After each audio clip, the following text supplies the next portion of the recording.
Michael Brown USA. And stay connected with all of us at 630 KHOW. KHOW.com. And on the iHeartRadio app. Tom Martino is next on Denver's talk station. 630 KHOW. Look, your body's unique, so why settle for a one-size-fits-all wellness plan? That's where Viome comes in. Viome uses advanced science to analyze your gut biome with a simple at-home test, so you know exactly what foods and supplements are right for you, all based on real data from your own body. And you know what? That's science you can trust. Go to Viome.com now and use promo code THRIVE to save $50 on your full body intelligence test. That's Viome.com, promo code THRIVE to save $50. When you need home repairs, don't let it ruin your day. There's no need to worry, Plumline's on the way. From heating and cooling to plumbing to electrical problems, we'll fix it for you. Plumline, the name you can trust. Plumline, you can count on us. Service at home, service at heart. Plumline Services. Get Broncos games started right with the Broncos VIP tailgate by BullseyeEventGroup.com before every Broncos home game. Menu from Food Network chef Aaron May. All you can eat and drink for 3 hours. It's the Broncos VIP tailgate. Get tailgate tickets now at BullseyeEventGroup.com. Facing a job loss? Considering a pension buyout, a severance package, or what to do with your 401k? Hi, I'm Linda Gardner, host of Your Money, Your Retirement, and I can help. 720-488-8604. That's 720-488-8604. When you get hit by hail in Colorado, and you will, you better have a roofer on speed dial. I do, and it's Golden Spike Roofing. With over 70 years of combined roofing experience, they've not only seen everything, they've fixed everything. And they're honest, licensed, and insured. So if you get hit with hail, high winds, or know you've got an older roof, call for a free inspection from Golden Spike Roofing. Just call 303-942-1386. That's 303-942-1386, or find them online. GoldenSpikeRoofing.com. Bad breath is a confidence killer. You can have the best outfit, the sharpest resume, the funniest jokes, but if your breath smells like the food you just ate, that's all people remember. It's not your fault. Bad breath often comes from your gut, and most regular gums and mints just cover it up. That's like spraying perfume on dirty laundry. It doesn't solve the problem. That's where Zellman's Minty Mouth comes in. Zellman's is not just another mint. Zellman's tiny dual-action capsules are coated with powerful, delicious mint and filled with parsley seed oil. Clinically tested to fight the toughest offenders. Garlic, onions, coffee, even smoker's breath. All handled. With Zellman's, you get the confidence of fresh, clean breath that lasts for hours, because your breath should be as fresh as your food. Zellman's is only available online, so go to Zellmans.com. That's ZELMINS.com, and use code RADIO for 15% off your first order. That's ZELMINS.com with code RADIO for 15% off your first order today. Backed by a 100% love it or your money back guarantee. Hi, I'm Gary Bell of the law firm of Bell & Pollock. Involved in a car crash? Injured? You should always call the police. If you want to know why, then listen to our Bell & Pollock Legal Injury Hub podcast on your favorite platform. It's the Vamos Broncos watch party September 21st at Empower Field at Mile High against the Chargers. Fans here in Denver can enjoy big screens, culture, food trucks, and a bar menu, face paint, and more. It's free. Get tickets at denverbroncos.com/Vamos Broncos. Selling your home has never been more competitive. Put Frank Duran, the real estate man, to work for you. I will share with you how we give your home a true winning edge over your competition. Call Frank Duran for a free market analysis of your home and more. You will also discover exactly how I consistently net my clients more money than the market average. There's a good reason why my team and I are trusted by so many people. Frank Duran, therealestateman.com, 303-920-1622 with RE/MAX Alliance. This report is sponsored by Allstate. Temperatures are warming back up for your Friday. We're going to be back into the low 80s, which is perfectly average for this time of year. Starting off with sunshine, then a few more clouds as we get into later on this afternoon and this evening. I'm Fox 31, Pinpoint Weather Team meteorologist Kylie Burst. Some people just know you could save money on car insurance by checking Allstate first. Those people are probably saving a carload of cash right now. So what are you waiting for? Check Allstate first for a quote today. You're in good hands with Allstate. KRFX HD2 Denver. KHOW Denver, an iHeartRadio station. Make us the #1 preset on the free iHeartRadio app. Listen for all your music, radio, and podcasts. Free never sounded so good. ABC News, I'm Brian Clark. House Speaker Mike Johnson says the ball is in Chuck Schumer's court to avoid a government shutdown. That's after the House passed a short-term government funding bill. It faces an uncertain future in the Senate, where it needs 60 votes to pass. House Minority Whip Catherine Clark, a Democrat, called the bill a betrayal. Nowhere is this betrayal of the American people more evident than the Republicans' deep cuts in health care, denying millions of Americans the ability to get the care they need.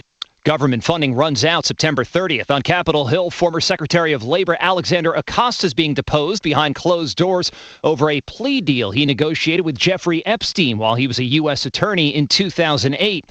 President Trump spoke with Chinese leader Xi Jinping by phone as the two sides could reach a deal on the fate of TikTok. This is ABC News.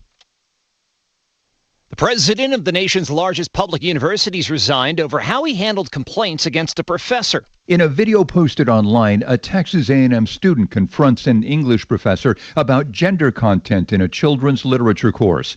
Initially, University President Mark Welsh III supported the instructor, but then fired her the next day.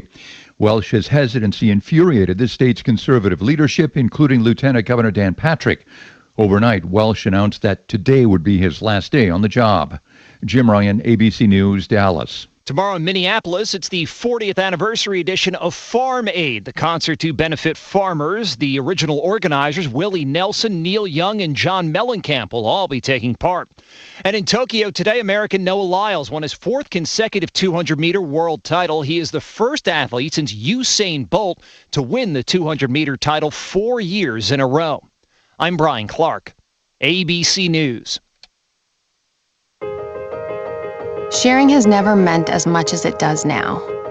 We share the things we love most in life for the world to see. But what if we could actually do more with our sharing than just collect likes? What if this sharing could be used to make a difference? Now there's a place where we can put all that sharing to good use. The National MS Society is asking people to make a difference and share what they love with someone else who loves it too. Whether it's surfing, dancing, or whatever is important to you, we've created a place that'll help you get your experience out to the world. If you have a story, share it. If you have a solution, share that too. Join us at wearestrongerthanms.org. Because together, we are stronger.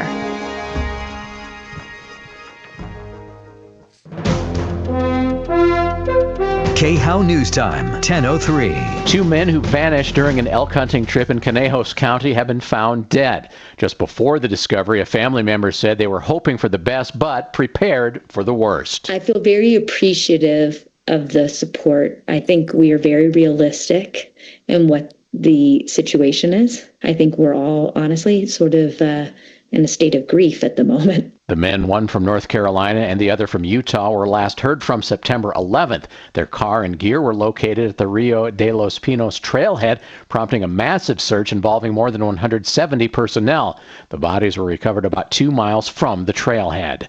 The results of Palmer Lake's special election were certified yesterday, with voters approving 3 major measures: an ordinance requiring residents to vote on any future land annexations passed, putting the proposed Buc-ee's Travel Center at I-25 and County Line Road in doubt. Voters also recalled 2 trustees. That's the latest. I'm Chad Bauer.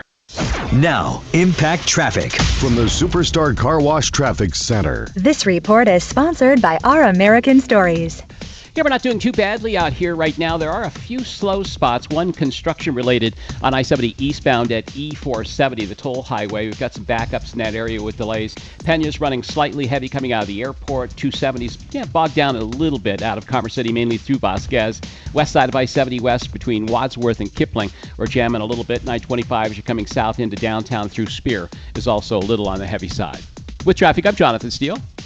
This is Lee Habib, host of Our American Stories. On our next episode, we'll honor and remember the events of September 11th, 2001.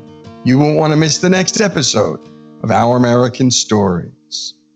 The ultimate celebration of music. Our 2025 iHeartRadio Music Festival, presented by Capital One, is happening tonight and tomorrow. Live in Las Vegas at T-Mobile Arena. 16 artists, 2 nights, 1 stage. Streaming live only on Hulu. And listen live on the free iHeartRadio app. Tonight and tomorrow night, starting at 8:30. Capital One is the proud presenting partner of iHeartRadio Music Festival, bringing great products, rewards, and services to its customers. What's in your wallet? Bad breath is a confidence killer. You can have the best outfit, the sharpest resume, the funniest jokes. But if your breath smells like the food you just ate, that's all people remember. Bad breath often comes from your gut, and most regular gums and mints just cover it up. It's like spraying perfume on dirty laundry. It just doesn't solve the problem. This is where Zellman's Minty Mouth comes in. Zellman's is not just another mint. Zellman's tiny dual-action capsules are coated with a powerful, delicious mint filled with parsley seed oil, clinically tested to fight the toughest offenders, garlic, onions, coffee, even smoker's breath. With Zellman's, you get the confidence of fresh, clean breath that lasts for hours, because your breath should smell as fresh as your food. Zellman's is only available online. Go to Zellmans.com and use the promo code RADIO for 15% off your first order. ZELMINS, Zellmans.com, code RADIO for 15% off. Don't let bad breath ruin the moment. It's the Dan Caplis Show. Afternoons 4 to 6. I'm Christy Burton Brown, filling in for Dan Caplis on Friday. We'll talk about the real meaning of the First Amendment and the reason more violent criminals are being released on Ripped off, bad news. You need advice so you don't have to lose. We'll come running just as fast as we can. Troubleshooter's gonna help the common man. This is the Troubleshooter Show. Now, Tom Martino. Hi, Tom Martino here. Welcome to the show. Here to help you solve your problems, answer questions, take complaints, and make your life a little easier. Today is Car Day. I love Car Day. And for those streaming, I will have the shot up of the studio for the ugly guys sitting there. We have Kevin Calkin, Sheridan Autotech, Jeff Vick, Kimmer Transmission. And who's that head? Is that Deputy Doc? Who is that with the That's back? Doc. That's Doc. C'est moi. Doc, I recognize your back end. I don't know what the hell that means. But anyway. It's a lot better than the front end. Yeah. So listen. Lots to talk about today. I'll go right to the phones. Callers get priority. But we had a guy drop off a car for service the other day, and he was told he has to wait 15 days. Now, what is going on with service? Do you remember we used to drop our cars off in the morning, pick them up in the afternoon? Or even better, we used to sit and wait for the car to be serviced? Why are dealers, now I'm talking about dealers mainly, because when I went to Kevin, when I dropped my car off, I dropped it off and you call me and say it's ready in a few hours because not a big deal. You schedule them accordingly. Exactly. So what's going on really, and I mean this sincerely, I'm not just trying to drum up something controversial, but this is happening all over. Why? Can we blame parts? Can we blame poor scheduling, slower techs? Really? And I know you've heard the same problem, Kevin. And again, I only went to the dealer when I absolutely have to. But this guy was going for just a little problem. And then while it was there, do the service. They said, we'll have your car 15 days. Don't you think that's unacceptable?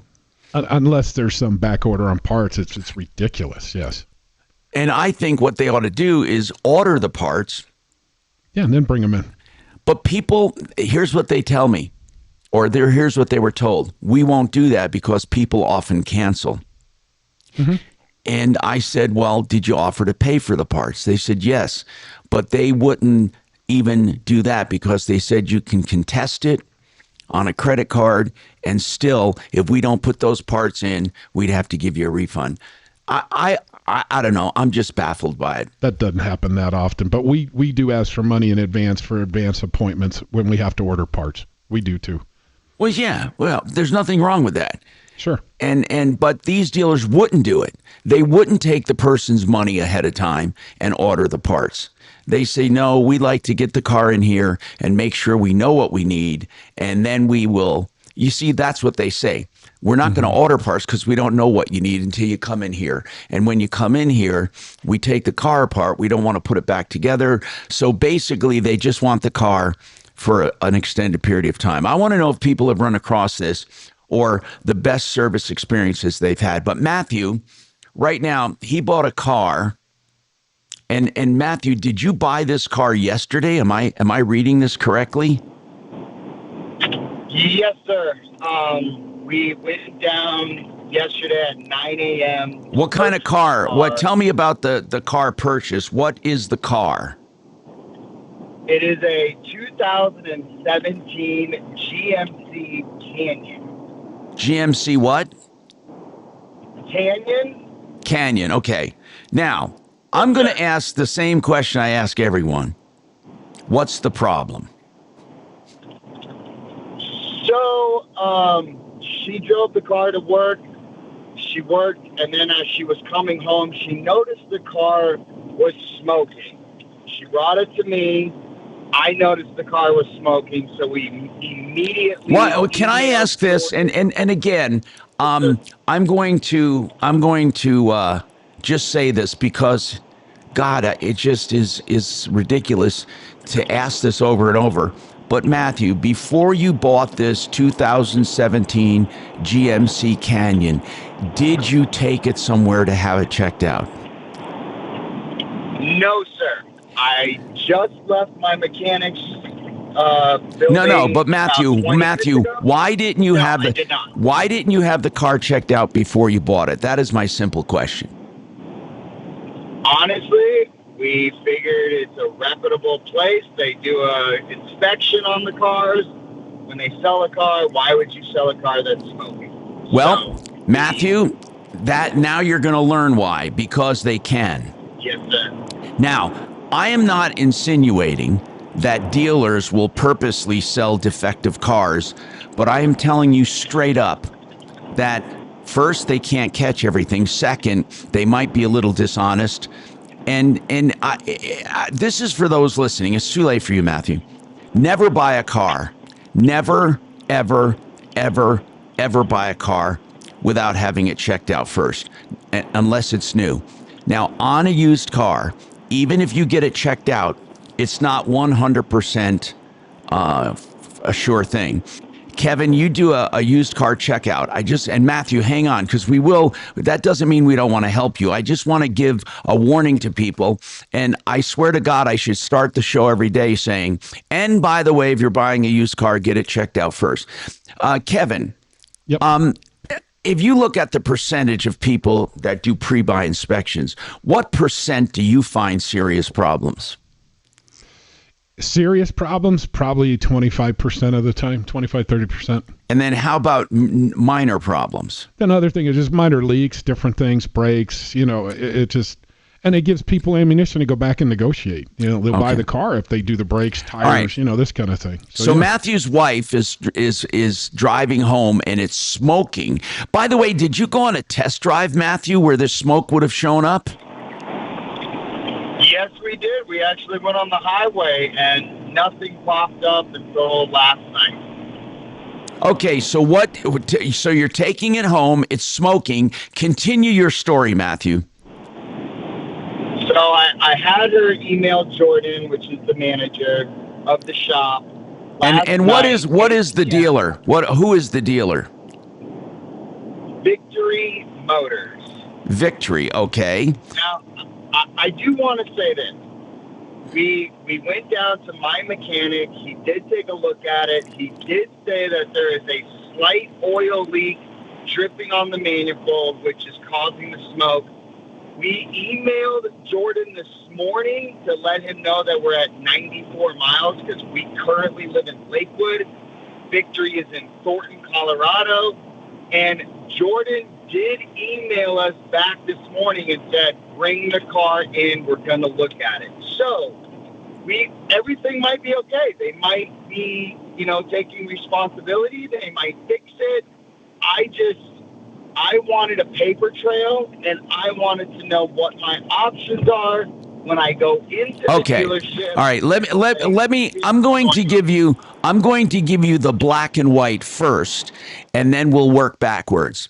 Bottom line, you bought a used car as is. You have no options at all. If that car needed a completely new engine with 94 miles you put on it, you would be technically responsible for it. Now, I will say that's the black and white of it. However, the nuances or the things that could change that is if they, and I say this all the time, and when I say it, Matthew, I'm not talking about you, but I'm talking about whenever I tell people, when you buy a car as is, everything is your responsibility. From the time you leave that lot or sign your name to the time you have a problem, it doesn't matter. It's your problem. However, there are ways around as is. It should say as represented. Because if they said to you, for example, and you could verify it, this has a new engine, or this has been meticulously maintained, or this one runs great. If they make statements, you can hold them to those statements.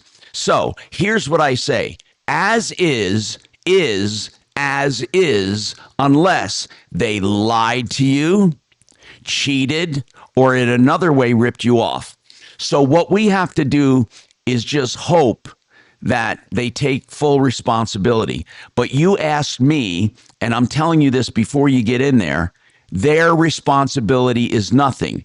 Now, there are many, many dealers who have been around for years, and you buy a car and on the way home it starts smoking, and they would never make you responsible. They would say, oh my God, you just bought it. Most reputable dealers, within the first day or so, they're not going to say, sorry, we tricked you. So what is your feeling? I want to know this. What is your feeling about the dealership in general? The fact that they responded so quickly, I'm in a positive state of mind. And I want you to stay that way. I want you to stay that way because no good comes from the negative state of mind. So I want you to keep in mind that these guys are good and you'll be grateful for anything they do. And by the way, when you talk to them, just say, listen, you know, if this happened in a month or so, I might be questioning it, but it happened on the way home. But Matthew, I'm going to mark this pending. Would you please let us know one way or another what goes on? Yes, sir, 100%. When will you be going in there? We are driving there right now. Okay, we're on the air for 4 hours. Matthew, I swear to you, I want to hear from you.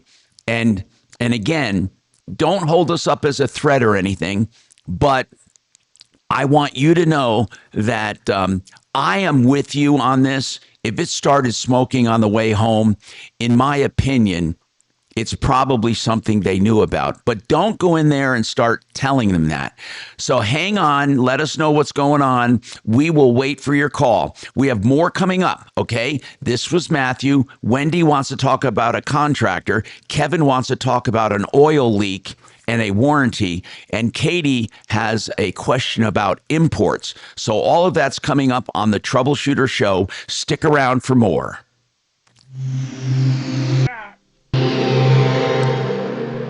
Fall is a great time to plant trees during the Tree Farm's 50-cent tree sale. Buy the first tree at regular price and get a second tree for only 50 cents. Choose from thousands of shade trees, flowering trees, evergreen trees, and more. Buy one 8-foot-tall No. 7 container Fall Fiesta sugar maple tree for $349.50 and get a second tree for 50 cents. That's 2 trees for only $350. Come see! You take I-25 to exit 235, then 5 miles west to the Tree Farm. You know, the Art of Granite loves giving prices on the phone. Why? Because they know they're going to get your work, because they have great prices and great deals. As far as the deals go, you get something free every time you buy a countertop, either free bathroom granite with the kitchen, free edge treatment, backsplash. Maybe you get a free sink.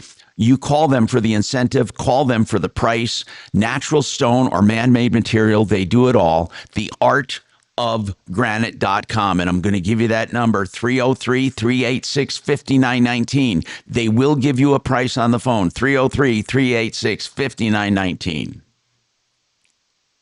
Thank you. Thanks, man. That kind of speech. Don't allow.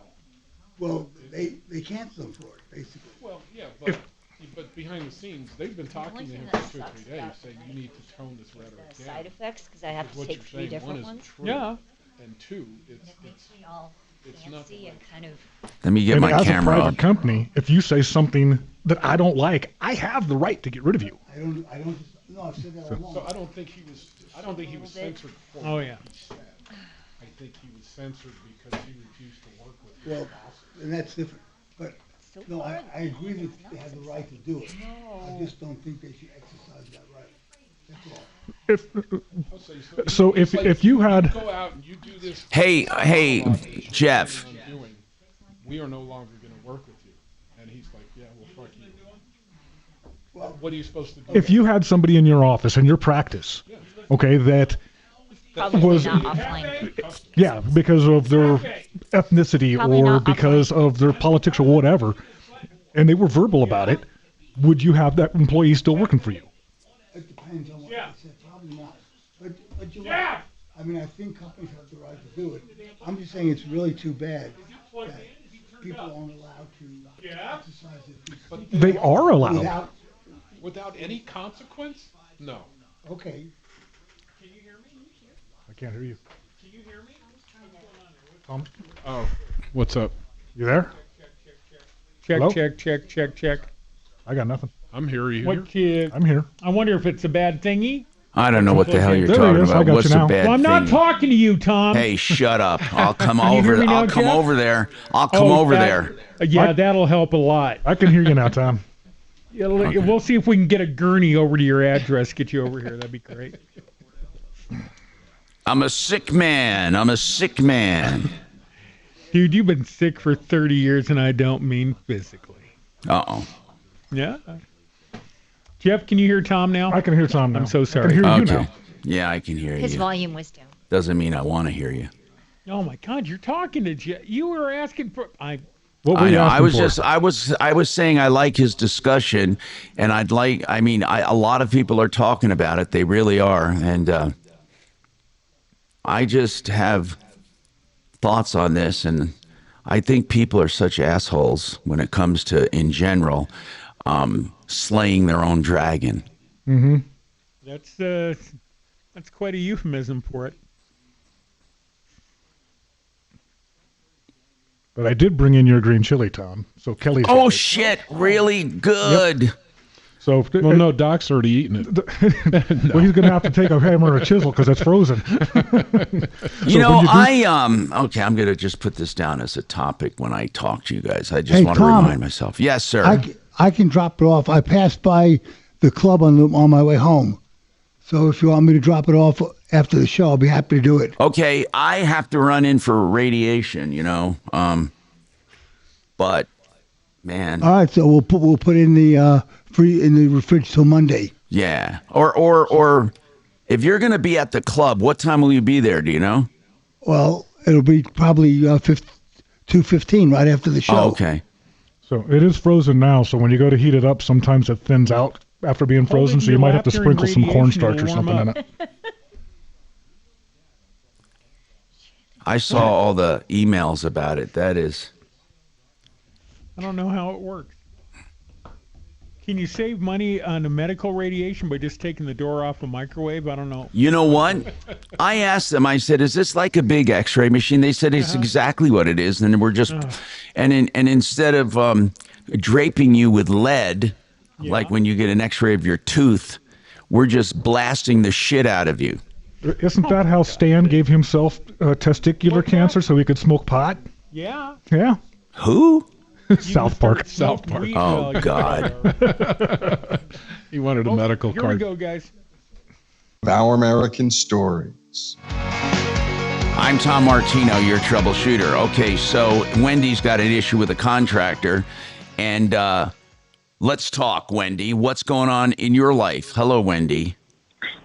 Hello, Tom. Thanks so much for taking my call. Yes. Yeah, we signed a contract on August 1st with American Bath Solutions there in Denver. And what the date? guy's What name is date was it that you hired the contractor? August 1st. And it's called what? American what? American Bath Solutions. Okay. And what were you going to have them do? Renovate a whole master bath. Okay. By the way, for those listening, she should have gone to discountbath.com. Anyway, what went wrong, Wendy? So we signed the contract and we gave him a deposit. How much of a deposit? How much of a deposit? $18,000. That's way too much. Listen, God, Wendy, how did you find American Bath? So Peter is the owner. He previously worked on another home of ours and renovated. Okay, so 3 you knew showers. him. It wasn't a shot in the dark. You knew him. Yes. What's yes. Peter's What's Peter's last name? I'm going to spell it for you. CUMPLIDO. Completo, maybe? Yeah, okay. Is how you say it. All right, Yep. so you paid $18,000. How much was the total job going to be? 24 plus. Okay. 24,000. Did you have any kind of pause whatsoever on paying money up front like that? We didn't because it's a contract. We can send it to you. They asked for 75%. It doesn't matter if it's a contract. Here, I want to make this really clear to people. I know that I have people on my referral list that do the same thing, okay? I am not telling you that everyone has to do what I say, but I am telling you that I do not like down payments up front for nothing. I don't mind if you have plans, if you have materials delivered, if you have any kind of work beginning, but to pay money up front for nothing, and that might not even be her problem she's calling about, but I'm just saying this in general. Try to avoid down payments at all costs. There is never a good reason to take a down payment. I don't care if you're on my referral list or not. I am telling you, if you're a contractor and you demand a down payment because you don't trust the consumer to come through, don't do business with the consumer if you don't trust them to not to cancel the contract. I am telling you up front, do not make down payments if you can possibly avoid it. And if you do make down payments, make sure they're done either on a credit card or with some kind of escrow account, because down payments immediately put you in the back seat. Again, you may not even be calling about this, Wendy. I just wanted to bring it up since people are listening. $18,000 on a $24,000 contract. I would have said to the guy, why do you need $18,000? You don't have money to run your business. You don't know what the hell you're doing. You can't control cash flow. And that $18,000, according to law, must be put in a segregated account only for you. It cannot be used for anything else, not even normal day-to-day operations. It must be put in a trust account according to the Contractors Trust Act. So anyway, I'm sorry to interrupt you. Keep going with your story. That's okay. Thank you. That's all great information. So he kept in contact with us. I've ordered these parts. We're putting in an oversized shower, so we knew that the base of that shower, the pan, was going to take extra time. But he said cabinets vanity should be no longer than 4 weeks. We are now at 7 weeks. We've gotten nothing. On September 10th, he said one of his workers would be out to put in the cabinets. All right. And so that's exactly what's going on. He He got your money. There's no reason to show up. Most likely that money's been used already on other stuff, and now he's got to figure out how to get people over to your house. Wendy, you're in a really bad situation right now. I'm not going to sugarcoat this. Whenever you give $18,000 to somebody and they haven't shown up since the 1st of August, you got a problem. I want to know, since it's been almost 2 months, what is is the excuse? What is the damn excuse? We can't even get a hold of him. He won't return a phone call. He won't return a text. So you got to start taking legal action immediately. You're going to lose 18 grand. I'm telling you that right now. Now, first we want to call him and we want to light a fire under his ass. Okay. Is he still advertising? And like when you say he's not returning a call, are you calling his cell phone? We are, I believe it's a cell. It's the number listed for the business. Okay. So, Deputy Doc, I want you to call over to this guy. I'll call him right now. Call him right now and say, listen, this woman paid you 18 grand. I would ask for my money back, Wendy, and I would cancel the contract. This is a bad sign. This is a bad sign. I'm almost positive the money's gone. Okay. And Doc, you might want to remind him that under the law, he's supposed to put Trust Act. It must be in a trust account, and that if we file a lawsuit, if she files a lawsuit, she's going to find out in a hurry if he did things the right way. Wendy, hang on. I'm going to give this to Doc. He's right there right now, raring to go, and I don't blame him. This sucks. This absolutely sucks.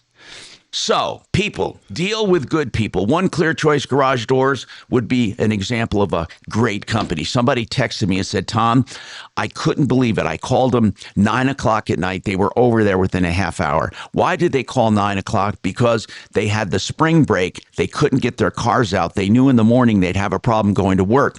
So they called the 24/7 service of One Clear Choice Garage Doors, and they were there within a half hour and took care of the broken spring. Whatever your garage door problem, OneClearChoiceDoors.com. I love these people. OneClearChoiceDoors.com. The number is 720-370-3987.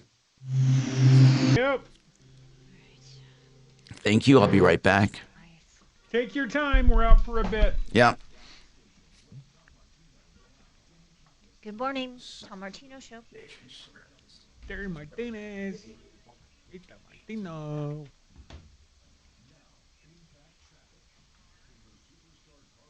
Oh, F you. You can absolutely talk to Tom about it. I know they're not on the referral list, but what is your name? Olive Garden is experimenting with a lighter portion section. F you. F the F out of you.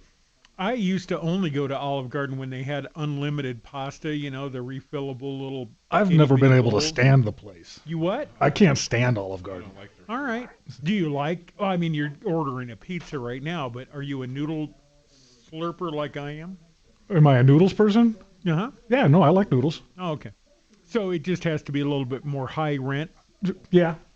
Dude, I'm a Fazoli's guy, so don't... Oh, God. Man. Well, you're also, I mean, you're a buffet guy, too, anyway, right? I Golden Corralled for an hour and a half yesterday. Yeah. All the kids in there sticking their grubby little mitts inside the same food that you're going to go eat. Well, that's not Typhoid Mary going through there, hacking up along. That's usually me. Yeah. That's what he calls family dining. The waiter asked yesterday, sir, are you okay? Because I said, the cream of broccoli soup makes me phlegmy. What do you want? I'm not Typhoid Mary over here. I've just got a lot of snot. Well, no, I would think by now you probably have a pretty robust immune system. Oh, I could lick a goat's anus and be fine. So you do have plans this weekend? Mm-hmm. Big plans. Well, not with CSU. CU. So Buffalo's buttocks. That's a big goat. Yeah. Something in Kansas got me sick last year. I don't know what it was. It wasn't food. It's called Kansas. I got, you ever see Beverly Hills Cop? I think I got herpes simplex 10 from that city. Gross. Anything fall off? What's that? But did anything fall off? No. No, it was just sick to my stomach for 2 weeks after seeing a 20-foot tall picture of Marty Schottenheimer.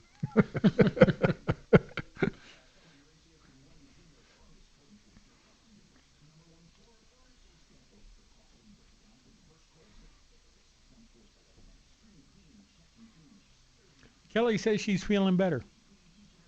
Headache gone? No, she's not. Huh? Headache gone? No. Nope. Nope. Are you eating ice chips? Are you pregnant?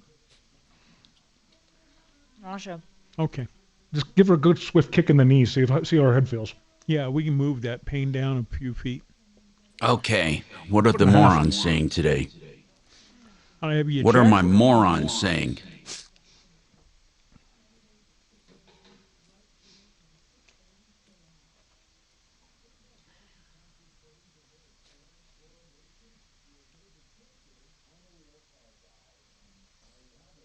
Yeah, and I'm a big Cinzetti's guy, too. Now, if I want to feel fancy, I do Cinzetti. If you want to feel fancy, you go to Cinzetti's. What is that, the one up on 104th? Yeah. God, just walk in the bathroom. That'll tell you not to eat there. Two of my favorite words, pasta, buffet. All right. Endless noodles. What's that? What? What? Breaking news from Olive Garden. They're going to offer lighter fare. Really? Good. Shut up. You weigh 8 pounds now. I know, damn it. I'm gaining some back, though. Hey, Tom? Go eat with Yes, me. sir. So I tried to get a three-way call with Wendy and this guy. Doc likes three-ways, yeah. Yeah, his phone number goes to automatic voicemail, and the voicemail box is full. So you can't leave a message, and no wonder he's not answering the phone because it goes right to voicemail. So I think we need to have all of our. I'm not sure what we can do except go on the air, and tell him that. What was the name of his company? What was the name of his company? His name is Peter Completo. Completo? The business name. Completo. Bath American style. But he doesn't completo nothing. Doesn't completo anything, yeah. What was the name of the company? She said it, Nate. American Bath Solutions. American Bath Solutions. Right, American Bath Solutions. Doc, I need you to check your email. You like my disco ball, everybody? It's particularly sparky today. Should we look at the YouTube thing here? Whatever it is that he does. Uh-oh. Getting a call from CU. I should get up and do a little disco number. We would pay to see that.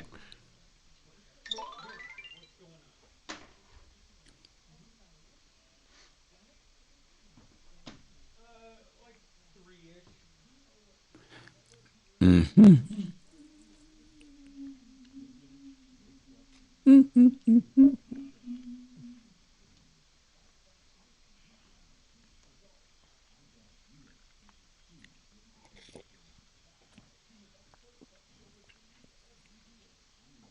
In the real world, Tom, morons do not have the time or money to get a used car checked out.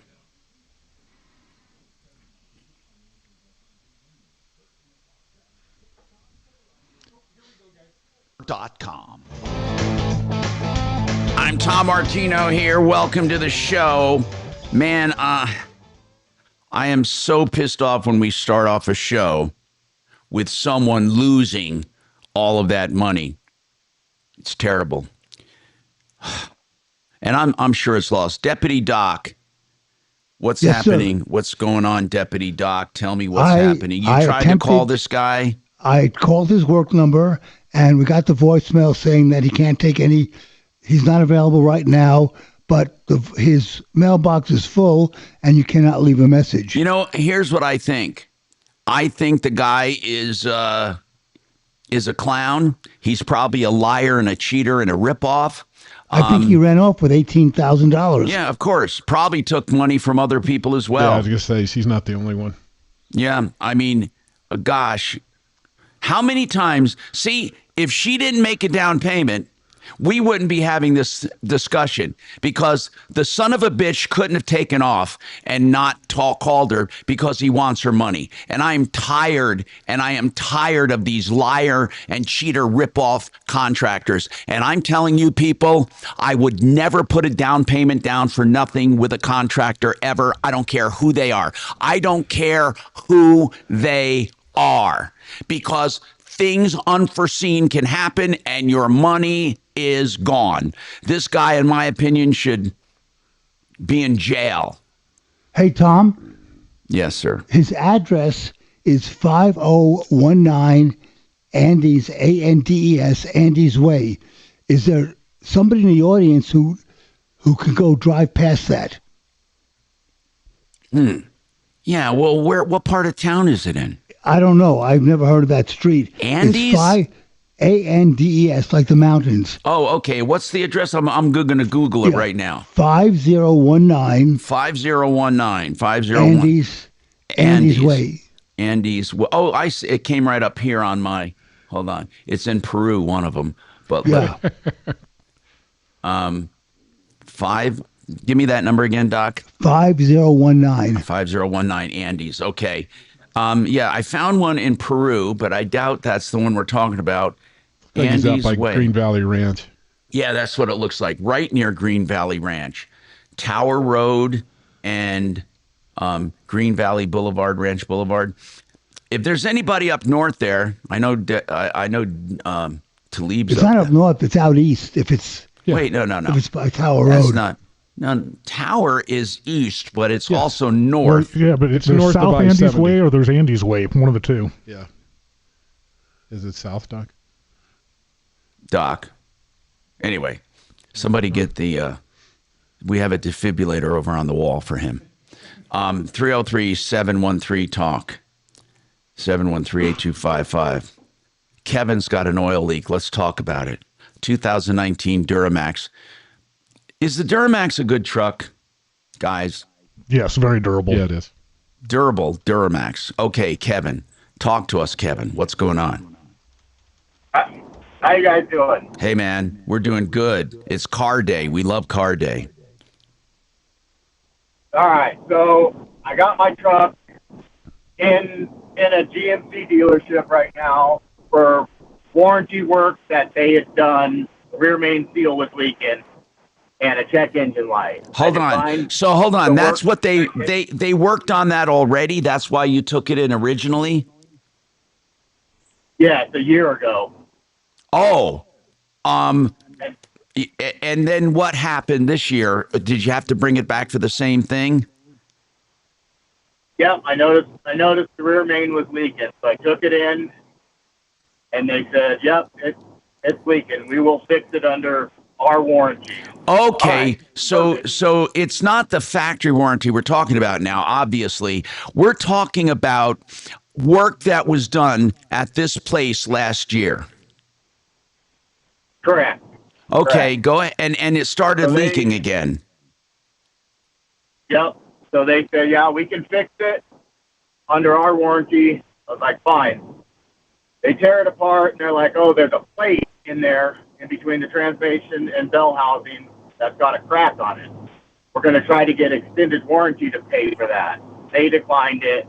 They said, the dealership said, "All right, we're going to fix it because it looks like our previous mechanic did a hack job, basically," which he did. There was RBT everywhere.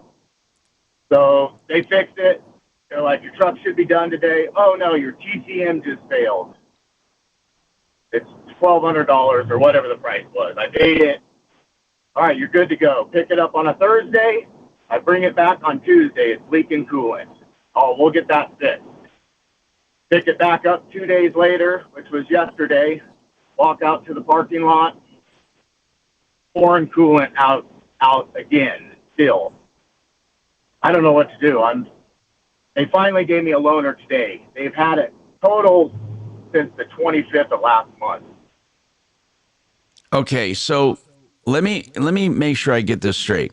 You took it in for warranty work because they replaced your rear main seal and it was still leaking. And during this journey, they found other things wrong with it. Now, my gut is telling me that they invented more things wrong with it so they could make up for the work they had to do on the rear main seal. That is my gut. Many times, these dealers, they don't have the wherewithal, or not just dealers, but mechanics, don't have the wherewithal to do warranty work.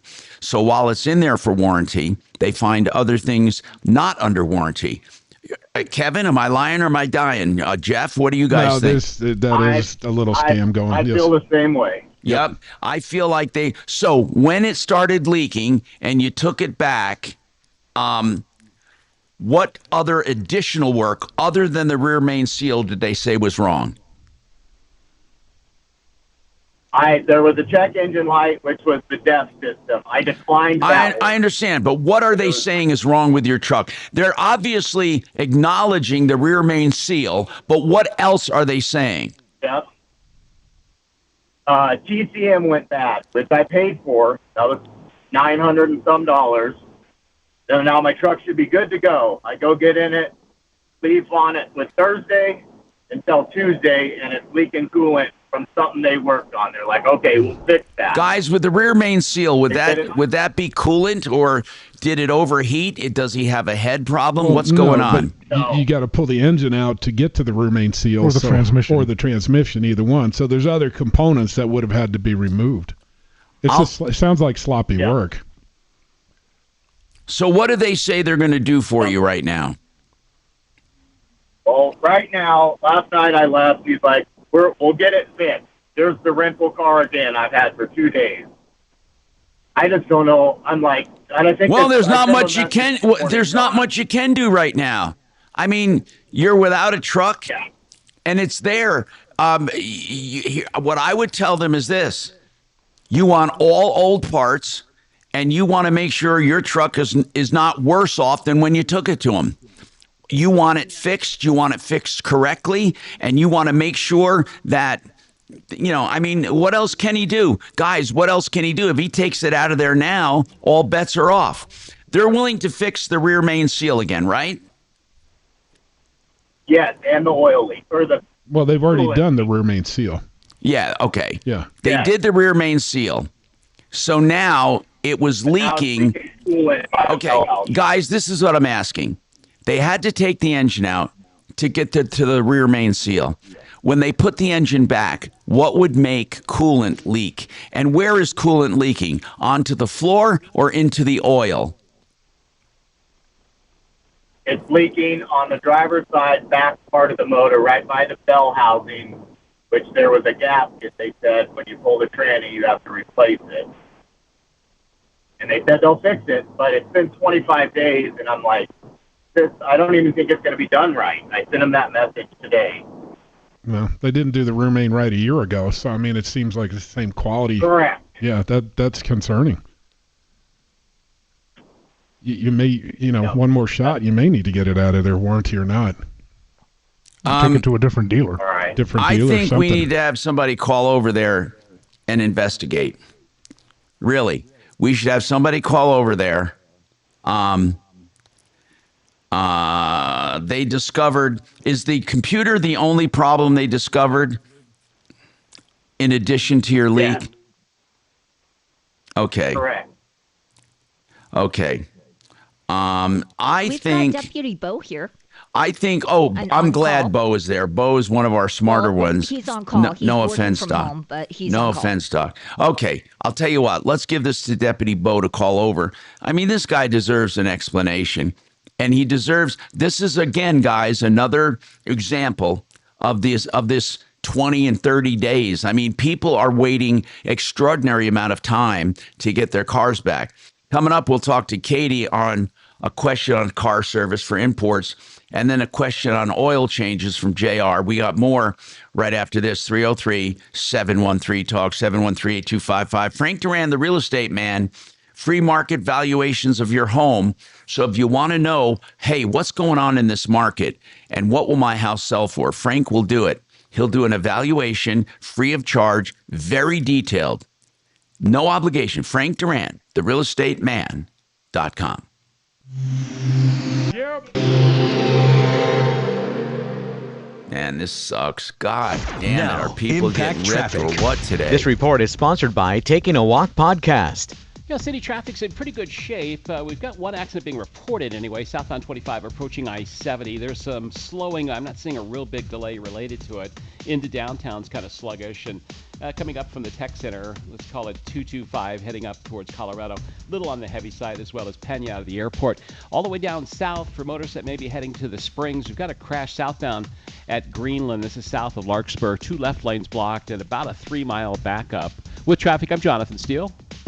Hi, I'm Buzz Knight, the host of the Taking a Walk podcast, and join me for an episode with Rob Reiner talking about the new Spinal Tap release. Rob Reiner on the Taking a Walk podcast on the iHeartRadio app or wherever you get your podcasts. You know, you heard me talk about Frank Duran doing that market valuation of your home. And of course, if you want to sell your home, the normal listing requires that you do showings and then you do home inspections when a buyer finds a house, and then there's loan approvals. And listen, it's a lot to do. Some people just want a check. Now, you've heard of these companies offering to buy your house.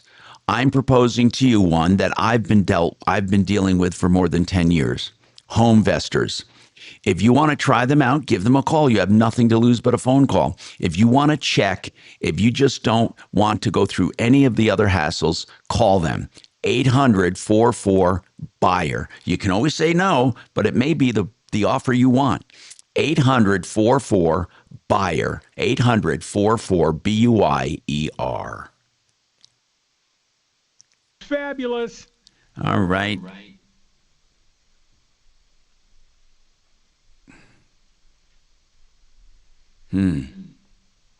So we'll go to Katie next. Good plan. Good plan. Solid. Based in reality. I like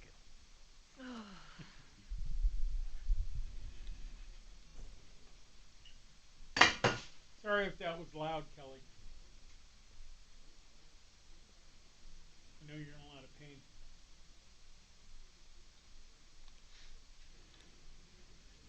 If I could just control the vertigo, that would be a lot better. We control the vertigo. We control the horizontal. Oh, I remember that. Outer Limits. Yeah, love it. Oh, and you got up. Well, no, Adam came God damn it, Adam.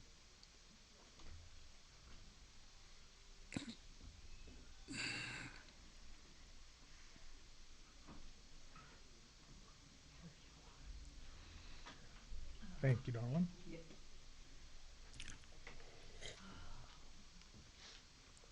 You know, people are such... Never mind. I am so Say it. We want to over hear it. I am so over it. Which part are you over? No, I'm not going to talk about it off the air. I'm going to talk about it on the air. Oh, practice off the air. Gonna light up Doc again? You can figure out how to open this drawer. Which one? This one. Oh, we're gonna, without damaging it? Yeah. Okay. Well, I just want to make Dan's sure. drawer, and I think these are his headphones. I just want to confirm, because I won't be here for Dan tonight. So. Okay, I'll see what I can do. Just had to clarify if she ever wants to use the drawer again, or... It's like the drawer that you got all the implements in that one of them decides it's going to stand up in there. You got to take it apart from underneath. In my case, it was a spatula. Yeah. It's like, don't put it in there backward. What are you thinking?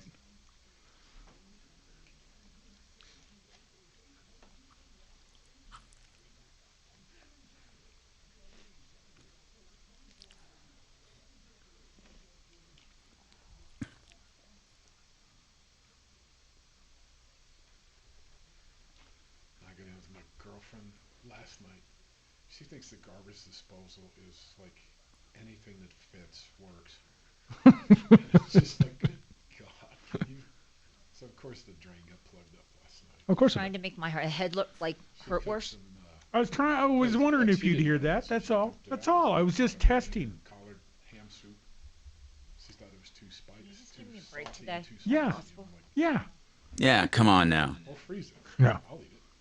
You mothers. Then I hear the garbage disposal. Yep. She'll be fine. Seriously? Yeah, once I get out of here, yeah. You have like a half day before you are able to leave. Nope. I'm When you getting leaving? Relieved. When are you out of here? 2-ish? We're after 2. All right. That's wonderful. I have a cohort in crime that can come in and cover him. Plus, she wanted to meet Michael Loftus because he's going to do Ryan's show for 2 hours.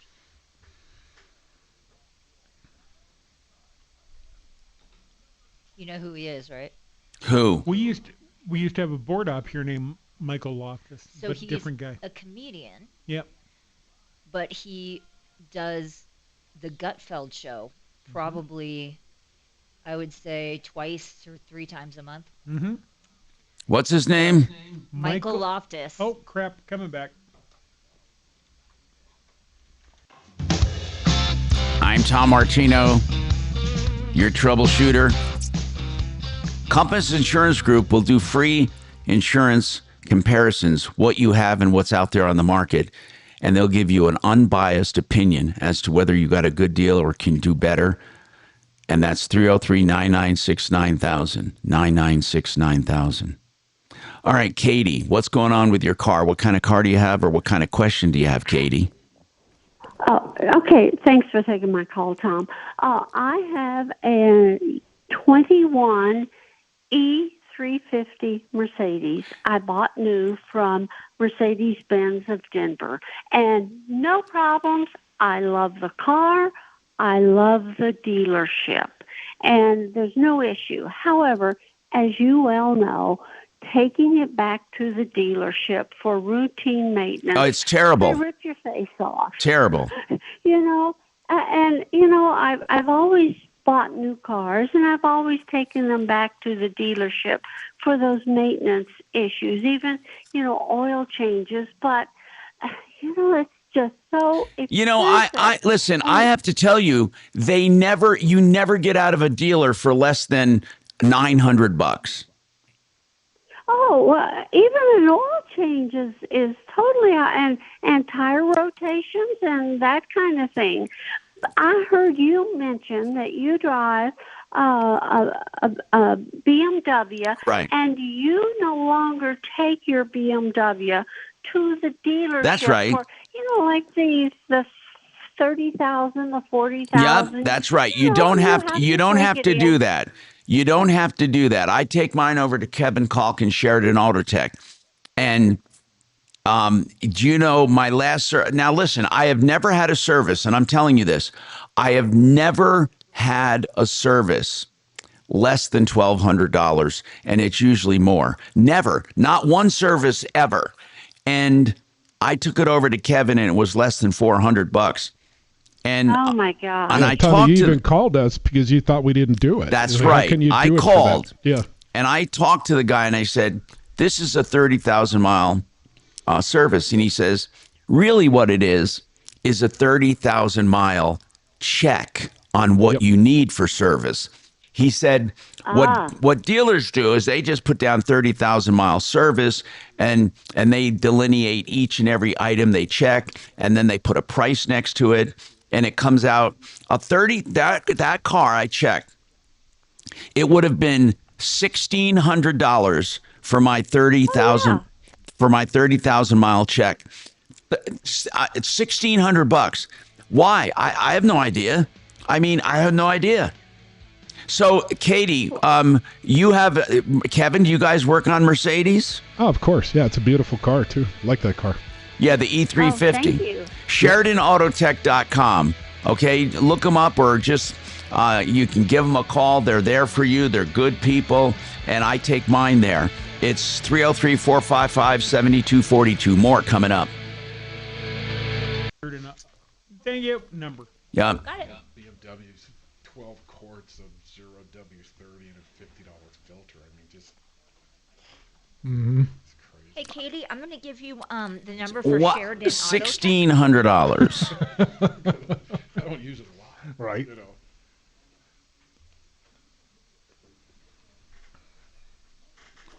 Yeah.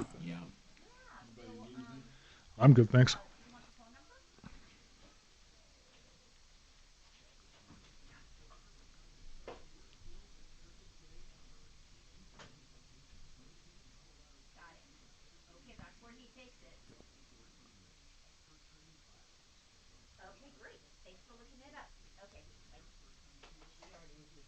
No, she's smart.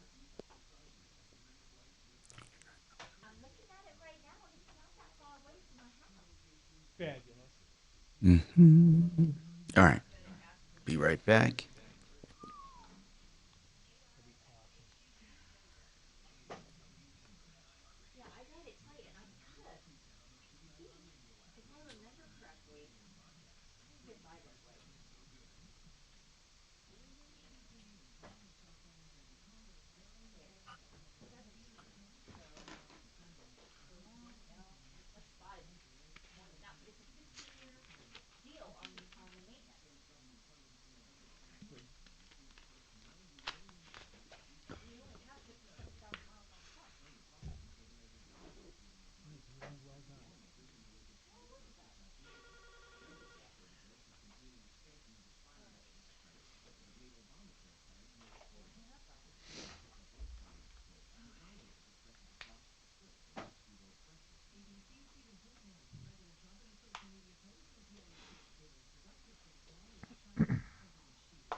Yep, we had Phil Weiser on. My buddy Phil Weiser. That's who we had on. Such a pipsqueak. He's all right. know But how he many did say times- that the what the lawsuit against Live Nation is bait and switch, which I told him was exactly how Tyler Robinson described his physical relationship with Lance Twigg. Anybody know those names? No. Tyler shot Charlie Kirk, and he was humping a guy named Lance. Gotcha. Thank you. Bait and So, switch. I can tell you from probably worked with Phil Weiser, I don't know, 6 or 7 times. Yeah. At different events. Guy's an idiot when it comes to AV. Oh my God. Well, I'm glad he wasn't elected for that then. Well, I'm just saying. Not in charge of AV when for Colorado. When you do It's AG. as many events His as title is AG, not AV. I know, but when you do as many events as he does, you don't understand that you can't turn off a lavalier, that we mute it.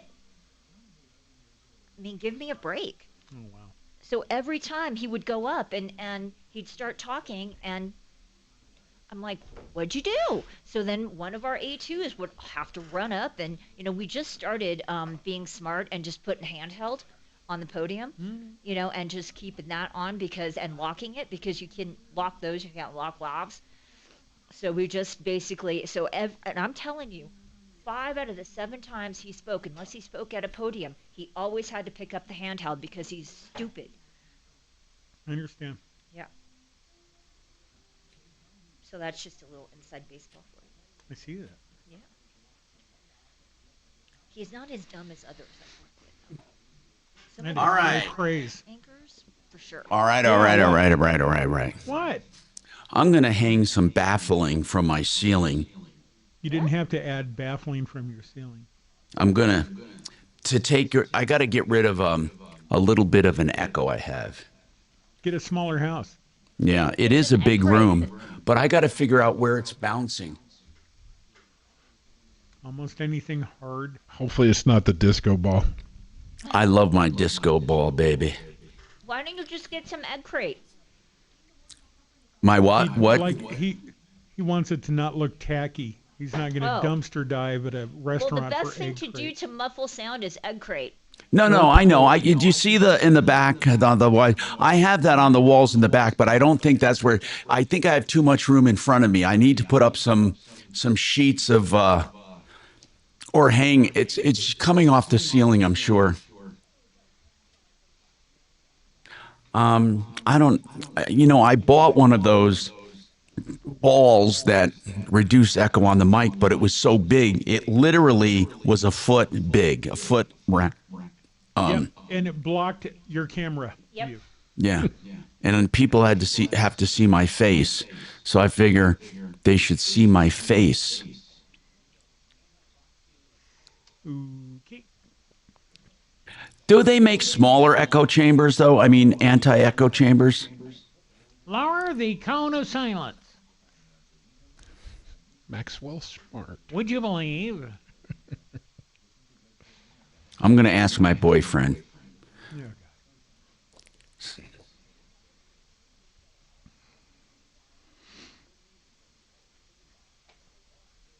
Where can I find?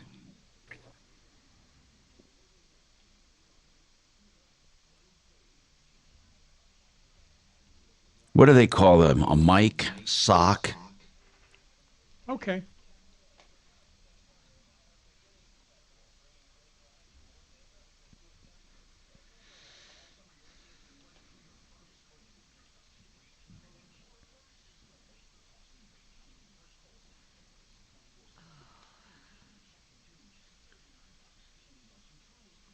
All right.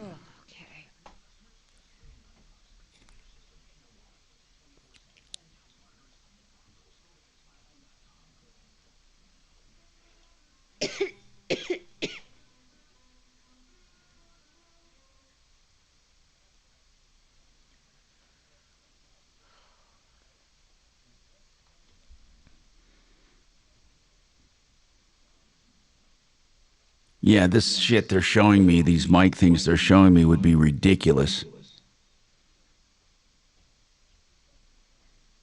They're ridiculous. Maybe you can just have it customized so it looks like your face. I'll put some eyes on it and a smile. Get a little googly eyes on there. You can shake it up from time to time.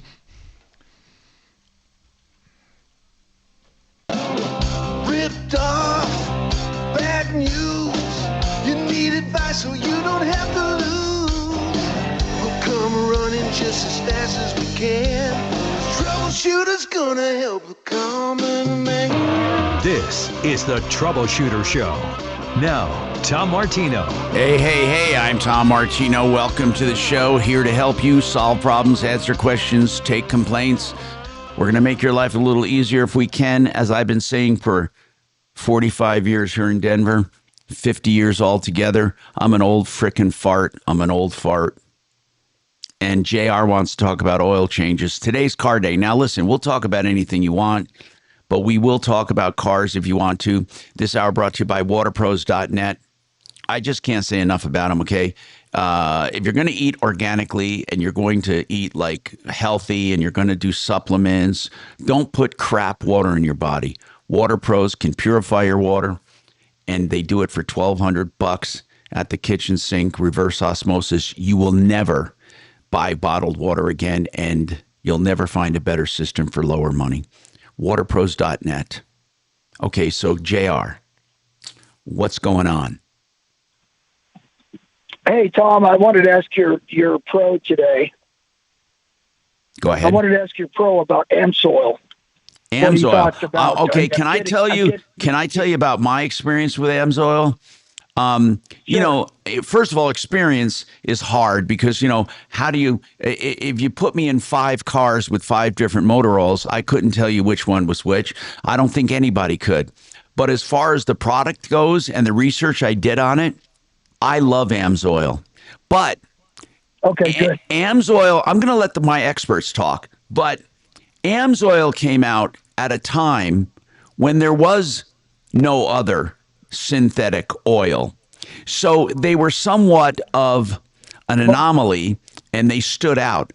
But now, guys, what do you guys think of AMSOIL? And better yet, do you think if you're going to go synthetic, they're all going to be good? What do you guys think? Well, I mean, any of the name brands are going to be good. I mean, let's stick away from the house branded stuff unless you can verify that it's actually rebranded from a name brand. But AMSOIL is probably one of the best products on the market still today. It is. So the biggest problem with AMSOIL is their marketing strategy. You can't just go into your local auto parts store and pick it up. You've got to find somebody who's literally dealing this stuff out of your garage. I know that. They say I don't have to change it every year. Well, hold on. What do you mean you don't have to change it? They're suggesting you keep it in for a year? Yeah, they said with amps and our filter and something else they gave me, I take it to my dealer, at my automotive place, and the guy's like, yes, this stuff is so great. It's a once-a-year oil change. That's it. Well, I would wholeheartedly disagree with that. Yeah, I wouldn't go. Okay. Why would anyone go a year between oil changes? Did they mention how many miles? Yep, that's even more important. Yeah, they said like 12 to 15,000 miles. No. Nope. No. If nothing else, the majority of the filters on the market aren't going to last. They're going to Well, they sell you a high-dollar filter with that's your fine. AMSOIL. Still over 12,000 miles. I wouldn't trust that filter. Nope. I see. Okay. There's just no upside. But listen, however, let me tell you this: AMSOIL is a superior product. Don't confuse our advice with the fact that we're disagreeing with AMSOIL. AMSOIL as a product is a good product. Keeping it in a year, keeping any oil in a car for a year, I wouldn't do. One of the most inexpensive things you can do for a car is an oil change. Yeah, and I don't think he said AMSOIL recommended that. I think his mechanic recommended that. Who recommended it? It was the AMSOIL marketing guy that sells it to me and all my buddies. He sells it to all of us, and we're just starting to use it now in all of our vehicles. Company I would still stick to a regular, a regimented, service maintenance. Yeah, 7,000 would be the top end for me. Guys, tell me why. I mean, like I said, AMSOIL came out when there were no other synthetics. What's special about AMSOIL now in the world of synthetics? Well, a lot of it has to do with their, particularly if you're looking at the AMSOIL transmission fluid. I mean, they have a higher boiling point, a lower freezing point. They got a better pour rate. They've got better detergents. It's just a superior product. Yeah, it's just the additive packages that they put in are more expensive, and they are better. Okay, cool. Have you guys had people come over with AMSOIL saying, "Can you use this?" Oh, sure. Oh, yeah. Really? And when I have a customer who's name branded with AMSOIL, I insist they bring their own in because I don't have the time to go out and make 50 phone calls to find out who still has it in their garage. Yep. Yeah, that is weird. They do have that Amway kind of way of marketing. Exactly. Yep. And another one that people love is Royal Purple. Royal Purple's a good product. Really good. And what is Amazon? What is Royal Purple? Synthetic oil. Okay. But it's up there on the top end, I believe. What about Mobile One? Mobile One's excellent. It is. It's come down a little, but it used to be the standard. It's a little lower than the top, but it's good. Okay. So, and here's another thing. Let's say you became a distributor. You could then order it, right? They don't require that you make a certain number of sales, do they? Don't know. I've never looked into it. I haven't had that much demand for it to look into it. Okay. All right. 303-713-TALK, 713-8255. All right. I hesitated to bring this up, but a lot of people are talking about it. You guys were talking about it in the studio. But one of the worst things I find is when people misinterpret what I'm saying or put words in my mouth. Here's all I am saying. Freedom of speech. I was railing on freedom of speech for years because liberals were trying to control speech. They were absolutely, positively trying to control speech to a point where Biden wanted to assign a truth director, a director of truth in the media. And Biden did that, and Obama said he thinks the internet should be controlled because of all the misinformation. And there is a lot of misinformation. But I want you to hear me clearly what I'm saying. I personally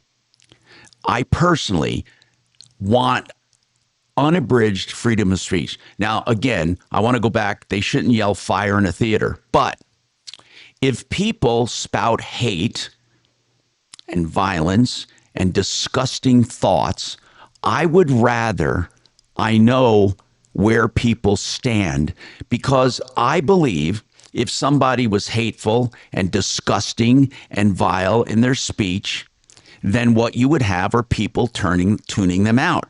The vast majority of people, I believe, would tune them out. I think other people would like it. But I personally like knowing what's on someone's mind. I really want to know where people stand. Now, this thing about Kimmel, I must have misinterpreted what he said compared to what people are saying. He said they were scrambling to unaffiliate this guy with them, basically, and to make him anything but a MAGA supporter. I don't think he was saying they're a MAGA supporter. I think both sides, as soon as this Charlie Kirk assassination happened, or any kind of violence happens, the first thing Democrats and Republicans do is try to distance themselves from whoever the perpetrator is. I mean, they hope and pray it's not part of them. I mean, they do that. I don't think they do that to place blame on somebody else. Well, they do. Yeah, they want to place blame on the other party. But I saw nothing wrong with what he said. He said, other than blah, blah, blah. Who cares? I think that speech should be free. Now, what about consequences? Well, of course, people have a right. If I don't like someone let's say I don't like someone on this show, one of my guests, Kevin or Jeff, if I don't like the way they speak about cars even, or anything, I have the freedom to say, I don't want you on my show anymore. I mean, there's nothing wrong with that either.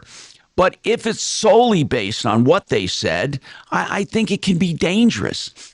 I was joking during COVID and during the Hunter Biden laptop scandal and all of that liberals were trying, and they were not just trying, the Biden administration literally was putting pressure on social media sites to curb discussion about the Hunter Biden laptop. They were also telling them to curb discussion about alternatives to the vaccine for COVID and just about everything else.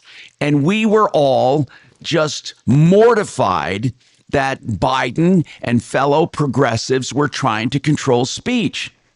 And you got kicked off of YouTube for talking about health during the vaccines. That's right. And I was talking about boosting your immune system, and Facebook put a warning up that it was so ridiculous. Anyway, all I'm saying is this. I know that the speech that conservatives give, I know they're going to say, well, they have a right to take them off the air. Of course they have a right to take them off the air. But is it right to take them off the air? I mean, if the guy's an idiot and people disagree with him, they won't listen to him. If people like what they hear, they will listen to him. Now, obviously, a sponsor doesn't have to be forced to sponsor something they don't like, or a station owner shouldn't be forced to keep someone on the air that they don't like. They have every right to preempt the show like Nexstar did. They have every right to do that. But I also believe that we're in dangerous territory right now. So many people have been fired or censured or they got in trouble for their thoughts about Charlie Kirk and about the assassin and about everything around it. And it's just speech. Maybe I'm alone. I like hearing what's on people's minds. And much of the time, I edit my own nourishment of speech and of politics. I do my own editing. I don't know if I want the government or anyone else saying you can't say this or you can't say that. I don't get it. I don't get it. Why are conservatives saying, yeah, take them all off the air? Why? I mean, well, they did the same thing when it was the conservatives that were taken off the air. You had Tucker Carlson, you had Roseanne, That's you had right. Tim Allen. And I thought that was wrong too. I think it's wrong for us to curb free speech. Now, again, that the very first thing I'm going to hear, either from conservatives or liberals, whenever this comes up, depending on whose dragon is being slayed, what you're going to hear from the opposition is, well, what if they, are advocating violence against people? Well, they shouldn't advocate violence against people. And again, I think people can take action if somebody's advocating violence. I think it's wrong to advocate violence. But I think people should have the freedom to say anything they want. Then they have to face the consequences, but they should have the freedom. But I don't think we should be bending over backwards right now to find offense. And I think people are afraid to speak out. I'm not saying that Jimmy Kimmel, he's a great guy. I personally just don't like his humor. In fact, I don't like political humor at all. I don't like it. I don't like it on one side or the other. To me, it's not funny. It's more cutting, and it's more of an agenda-seeking platform. I mean, Stephen Colbert made me sick. He wasn't funny to me. But I like Nate Bargatze, and I like Jerry Seinfeld from years ago, and I like comedians who make me laugh. But I just personally don't like political humor. But I think everyone should have a right to political humor. I hate Seth Meyers' opinions on things, but I think he should have every right to say them. So listen, I just wanted to get that off my chest because I think that we are now being two-faced. We are now, as conservatives, being two-faced. If this was a conservative being taken off the air for what they said, we would say that, wait, they shouldn't be taken off the air for what they said. I mean, when we got inside of Biden's administration and his Justice Department and how they fervently tried to shut down free speech, I mean, they absolutely positively tried to shut down free speech. They banned Trump from Twitter. Yeah, it was terrible, but it's still terrible. It's terrible no matter what side we're going after. It's terrible. What is wrong with unabridged freedom of speech? What's wrong with it? I submit that if someone went on the air and said something absolutely ridiculous, that they would either lose sponsors or lose listeners. We don't have to have a concerted effort. Just let things take its natural course. But the main thing I wanted to say is this. I want to hear what's on people's minds. If someone is hateful, I want to know about it. I don't want them secretly harboring it. I'd rather they reveal themselves. Go ahead. What were you going to say, Doc? No, absolutely. I forget what it was that said, the only remedy for controlling free speech is more free speech. I think so. I think we have both a cancel culture and a consequence culture. And I would cancel someone on my own, or the consequence would be maybe me not listening. I don't know if we should be getting into that territory of who can say what. I mean, people were getting fired for everything. If somebody had a sympathetic view toward the assassin, that's disgusting, okay? There's nothing sympathetic. There's no way you can justify violence. But if someone tries to justify it, then I think nature will take its course. People will automatically gravitate away from them, and the nuts will gravitate toward them. So what's wrong with that? We know how people stand. I just don't want to have other people making decisions for me on what I should hear and not hear. I don't know. Look, right now, the way it is the way it is, okay? We all are going to hear a lot of stuff, and we're going to hear, oh my goodness, he shouldn't have said that. But when Biden was trying to shut down free speech, we were so against it. And I say we, I mean conservatives. I tend to be a bit conservative on certain issues. But on this issue, I don't think there should be a conservative or liberal. I think it should just be freedom of speech. I mean, one constitutional attorney put it this way: the right to free speech was not for recipes of chocolate chip cookies. Now, think about what he meant. We don't fight for free speech so someone can publish a recipe on chocolate chip cookies. It's meant for these times. That's what freedom of speech was meant for. Times when we don't want to hear things, and people should have a right to express it. But in any case, I'm happy that we have a right to express things like, let's say, companies that are ripping people off. I can say, yeah, that's a liar, cheater, and a ripoff. What if I did that and the company was not a liar, cheater, and a ripoff? Well, then I revealed myself maybe as being an idiot who lacked research or who flies off at the handle every 2 minutes. And my credibility would go according to what I said. But it would happen naturally. We don't need anyone getting involved and forcing it. That's all. Anyway, 303-713-8255. Did I take the 15, Shannon, or am I that far behind? I am that far behind? My goodness, we have more coming right up. I just didn't want to interfere with your free speech. That's okay. Bad breath is a confidence killer. You could have the best outfit, the funniest jokes, but if your breath smells like the food you just ate, that's all people remember. Most gums and mints just cover it up. It's like spraying perfume on dirty laundry. Zellman's Minty Mouth is different. It's the functional breath freshener that you swallow. Clinically tested to fight the toughest offenders, even garlic and onions. Go to Zellmans.com, that's ZELMINS.com, and use the code RADIO for 15% off your first order. Wow, bad breath must really be a problem.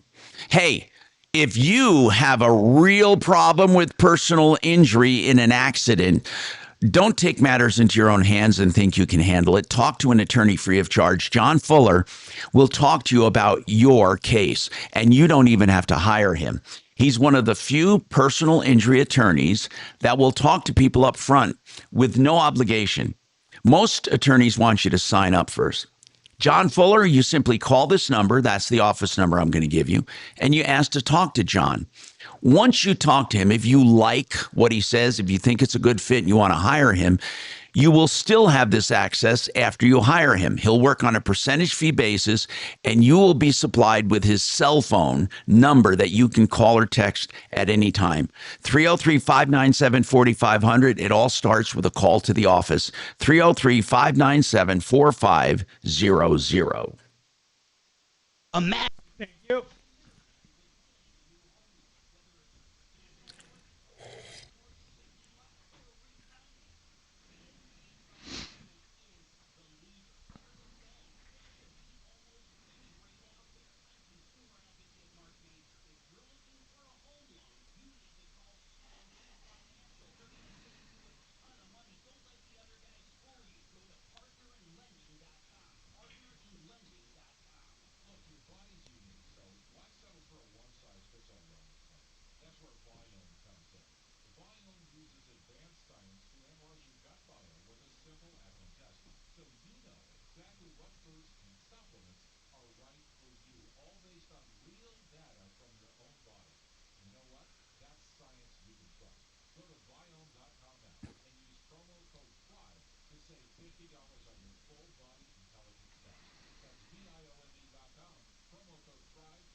Good morning, Troubleshooter Show. Did you want to talk to Tom and the gang?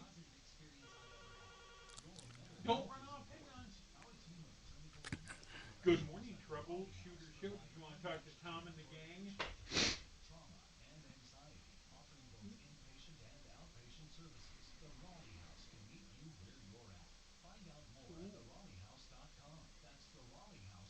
Oh, let me have. I'm the. Doom doom doom doom doom doom doom doom doom doom doom doom doom doom.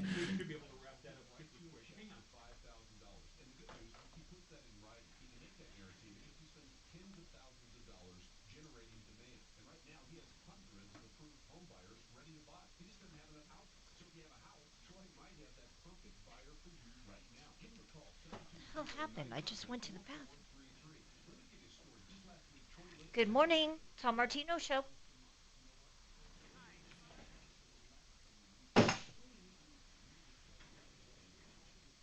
Okay, what's your name? And what do you want to talk to Tom about?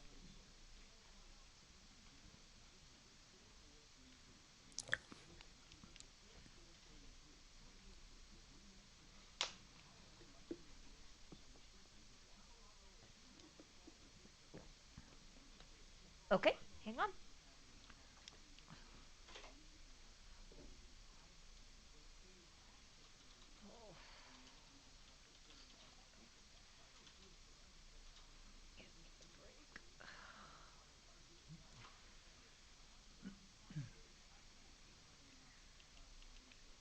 Good afternoon, Tom Martino Show.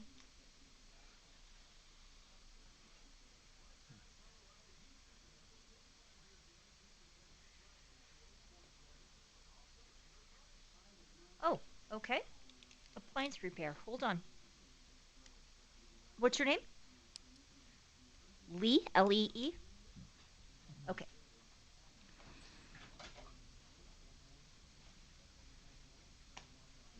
Thank you. This one. If you want to just leave it out in case Jeff needs to swing out. Or not. I got no problem going right here, man. Yeah. Now I I just know can't which one. fit it in the water bottle, though. That's not a problem. Yeah. I like to be the warm, fuzzy feeling of.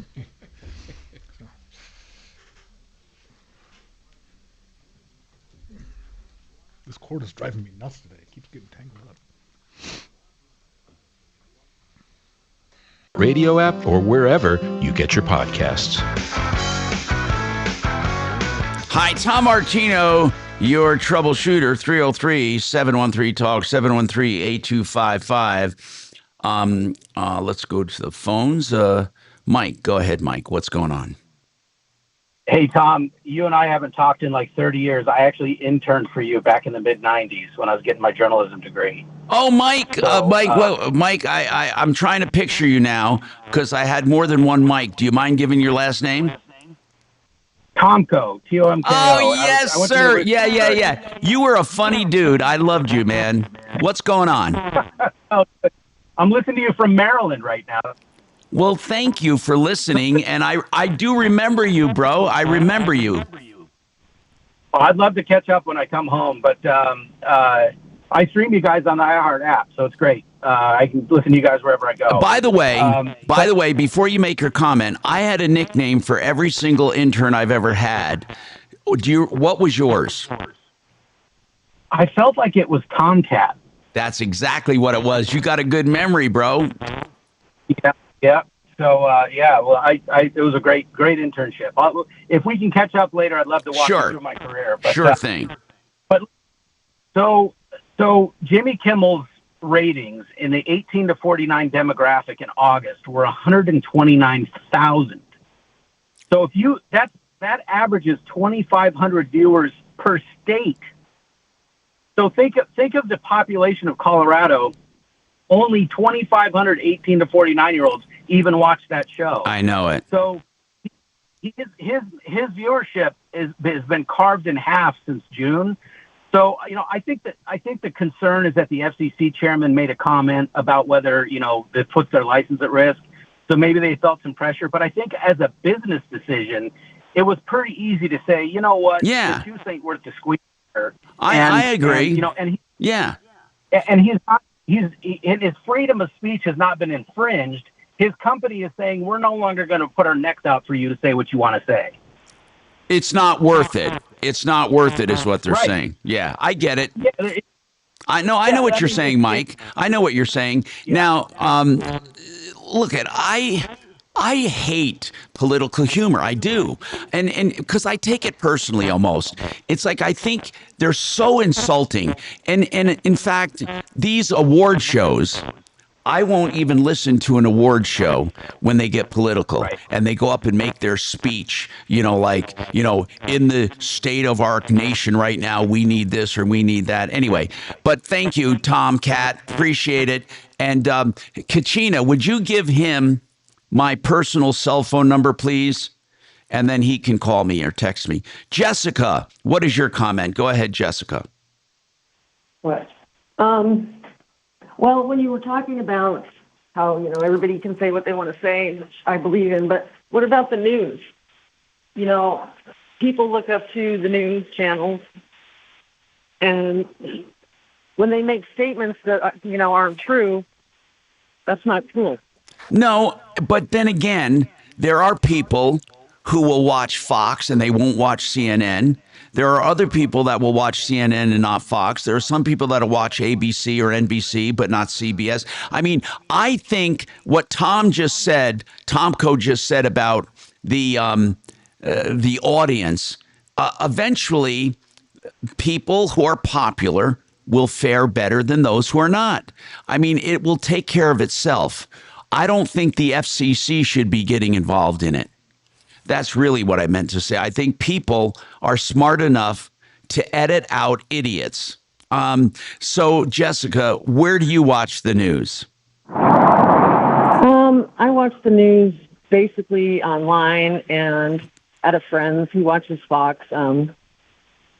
Mostly social media. Here's the deal, I Jessica. watch the local news. We can't find, I swear to God, there is no such thing as news anymore like it used to be. And I mean, in my lifetime, I worked at many TV stations. And right before I retired, I had been working at Channel 4 for 22 years. And then I worked at Fox, I believe, for 12 or 10 years. And here's the thing. If we just hinted that we were one side or another, we got in trouble for it. Really, we did. We got in trouble. So, Dan, what's going on with you, Dan? Should be there. Is Dan there? Hello, Dan. Are you there? Okay, I'm going to move on. Jay, your turn. Welcome, Jay. What's going on with you? Trying to catch up with you. Okay. Nuts. Jay, what's happening? I heard that. It drives me nuts that I can watch your show and actually hear it, or I can listen to it on the radio and miss a ton that I actually really enjoy watching it on the internet, because the government doesn't let you just ramble and speak freely and act like a normal human who talks like they do. I hate that personally. I think it's ridiculous. You think that the break should be taken off of broadcast? Yeah, I think they've got them just squeezed pretty tight there. I don't know how tight it is. I mean, we do have a lot of freedom, but you're right. I do believe that, and here's the reasoning behind it. We were always told that the FCC, the Federal Communications Commission, grants licenses to use frequencies. See, people don't realize that. We can't just put up a transmitter and open a radio station. The frequencies are controlled by the government property, or property of the people, we should say. And listen to what broadcast stations have to do. They're called assertions. On a quarterly basis, it might be annual now, you have to submit to the government. No one ever reads them or never used to read them. You have to submit to the government what you've done for the public good. Literally, they ask you questions and you have to show examples of programming for the public good. And a certain percentage of programming must be done for the public good. What they define as the public good is discussion of meaningful topics and other things. Now, let me tell you, for years and years and years that I was in broadcasting, let me tell you what that meant. They would put on public service programs on Saturday morning or Sunday morning or late at night in order to fulfill the assertions or the requirements that we discuss community issues. People might wonder, why was that even on the air? The reason is we were we were required to do shows about community topics, and they didn't want to put those shows in popular time slots, so they would relegate them to early morning on a weekend or late at night during the week. And then we would then fill out the application, not the application, but the yearly requirement. We would fill out how much programming we do for the public good. It's really a game. The FCC grants a license and requires stations to do programming for the public good. Now, Jay, what happened was the FCC got involved saying, well, now we have a serious question about the licensing of so-and-so. And by the way, ABC does not carry a license for its affiliates. Each affiliate, each station owner must apply and be approved for a license. The affiliation with ABC is a business decision. So, in other words, this radio station that I'm on, iHeart in Denver, that radio station is granted a license. If it was determined that KHOW, or in the Springs, we're on KRDO, if it was determined that we were serving no public good, people could challenge our license. And licenses in the past for broadcasting have been taken away. The internet, they don't control. So if you have a podcast or something on the internet, you can do whatever you want. They cannot tell you what to do because it's not a public airway. And my prediction is public airways are going to go away completely. There will be no need for them. Everything will be done on broadband or on what we call the internet, and there will be no need for us to put up an antenna and receive a signal. No need whatsoever. In fact, it's being phased out more and more and more. And cable stations, they don't have to do anything for the public good. It's only when you're on the air using a public airway that they require that you do something for the public good. Hey, Shannon, tell me that I did take the 30, please. Tell me I did. Not yet. Okay. Honest to God, I'm that far behind? Okay. Okay, guys, hang on, and I'll get to you. We got more coming right up. Hey, Shannon, feel free to interrupt me. Well, come on, 50 years of this, you're good at it. Yeah, I know. An iHeart radio station. Download the free iHeart Radio app for all your music, radio, and podcasts. Now, Impact Traffic. Fucked up now, From the boy. I got Superstar way Car behind. Wash Traffic Center. This report is sponsored by Taking a Walk Podcast. We'll have a minute when we get back before the next one, I think. 2 minutes, Jesus maybe? Christ. This right side. You're good. Come on. Back up. You're on till 2. What are you going to do? Bellevue. It's real solid there coming out of the Denver Tech Center. Southbound 225 certainly got affected on the merge there on the ramp to I-25. Other than that, you got some slowing on I-70 West, Wadsworth out to Kipling. 270's a little heavy coming through Commerce City. Even Pena running heavy coming out of the airport, heading back to I-70. And we are jamming down Floyd Hill. Not rock scaling, just construction work there. So that will be a delay. With traffic, I'm Jonathan Steele. Hi, I'm Buzz Knight, the host of the Taking a Walk podcast, and join me for an episode with Rob Reiner talking about the new Spinal Tap release. Rob Reiner on the Taking a Walk podcast on the iHeartRadio app or wherever you get your podcasts. Please mark your calendars for the 27th. Okay, that's a week from Saturday. We're going to do a seminar on Vestera Turnkey.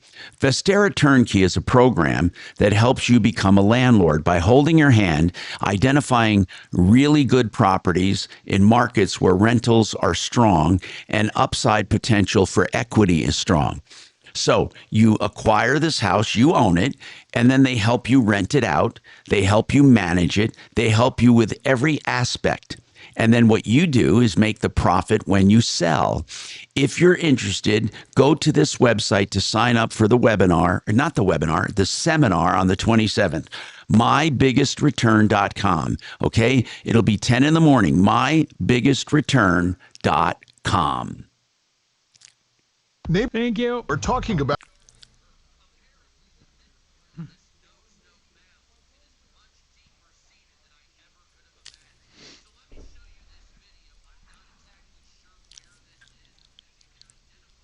So this 13-year-old's going to have to talk. Oh, okay. It's a requirement on a talk show that he talk. You're on radio, son. We can't see you nodding your head.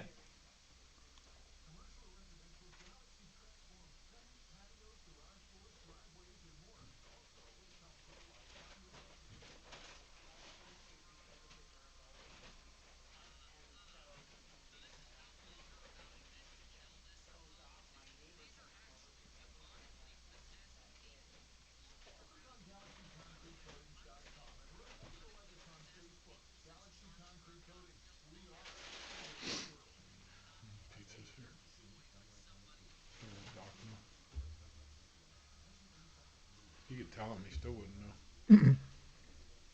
Can't believe I scared him. He turned around the wrong way, by the way.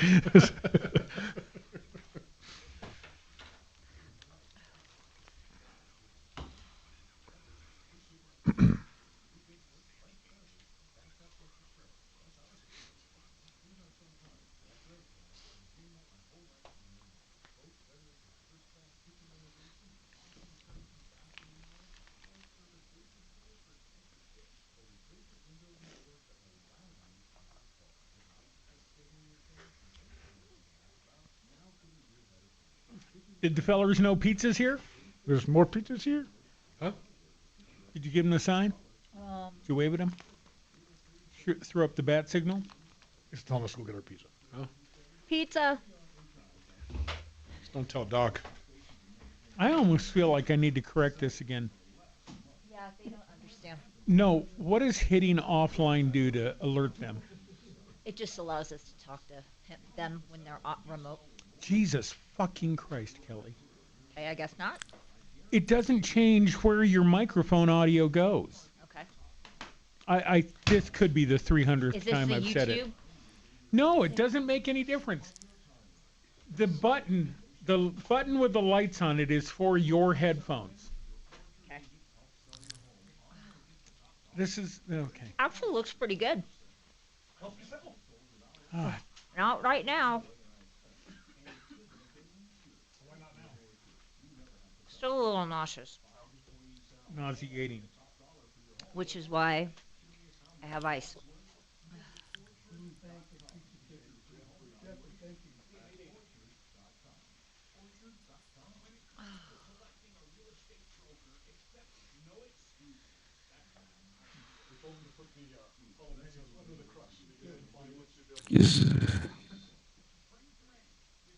What you got, Tommy? Nothing. I just want to know if the employment law question. Yes, I may go to him next. Okay. No, you should go to Dan. He's 13. So Dan can wait. Yeah, Dan has forever. Right. Motherfucker. It doesn't happen anymore. Little bastards. Nobody gets their ass kicked anymore, which is why we have so many cock-gobbling rat bastards in the world now. Okay, you should be fired for that. For what? For what you just said. I don't know. I didn't like it. There's nothing wrong with cock-gobbling. I support it. What the hell are you talking about?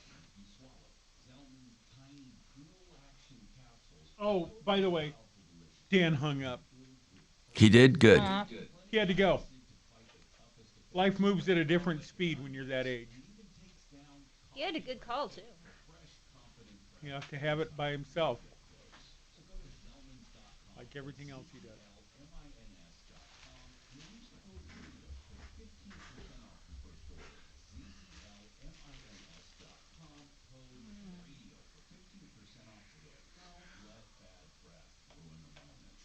Oh, cripes, we're coming back. Good. TrajanWealth.com. Let's talk to Brett. I'm Tom Martino. Brett, what's going on? Hey, Tom, I've been listening to you for about 20 years, and I've Thank never you. even lived in Colorado. Thank you, man. What's happening? So I have an employment law question, and I think I kind of know where it's going based on it being at will. But short version is I applied to a job back in like June, had an interview, got a offer letter, contract in July, and was ready to start at the end of August. It's at a medical school doing support staff work there. Sure. Professional support staff. And there was no mention of working hours in the job description or in the interview or in the contract.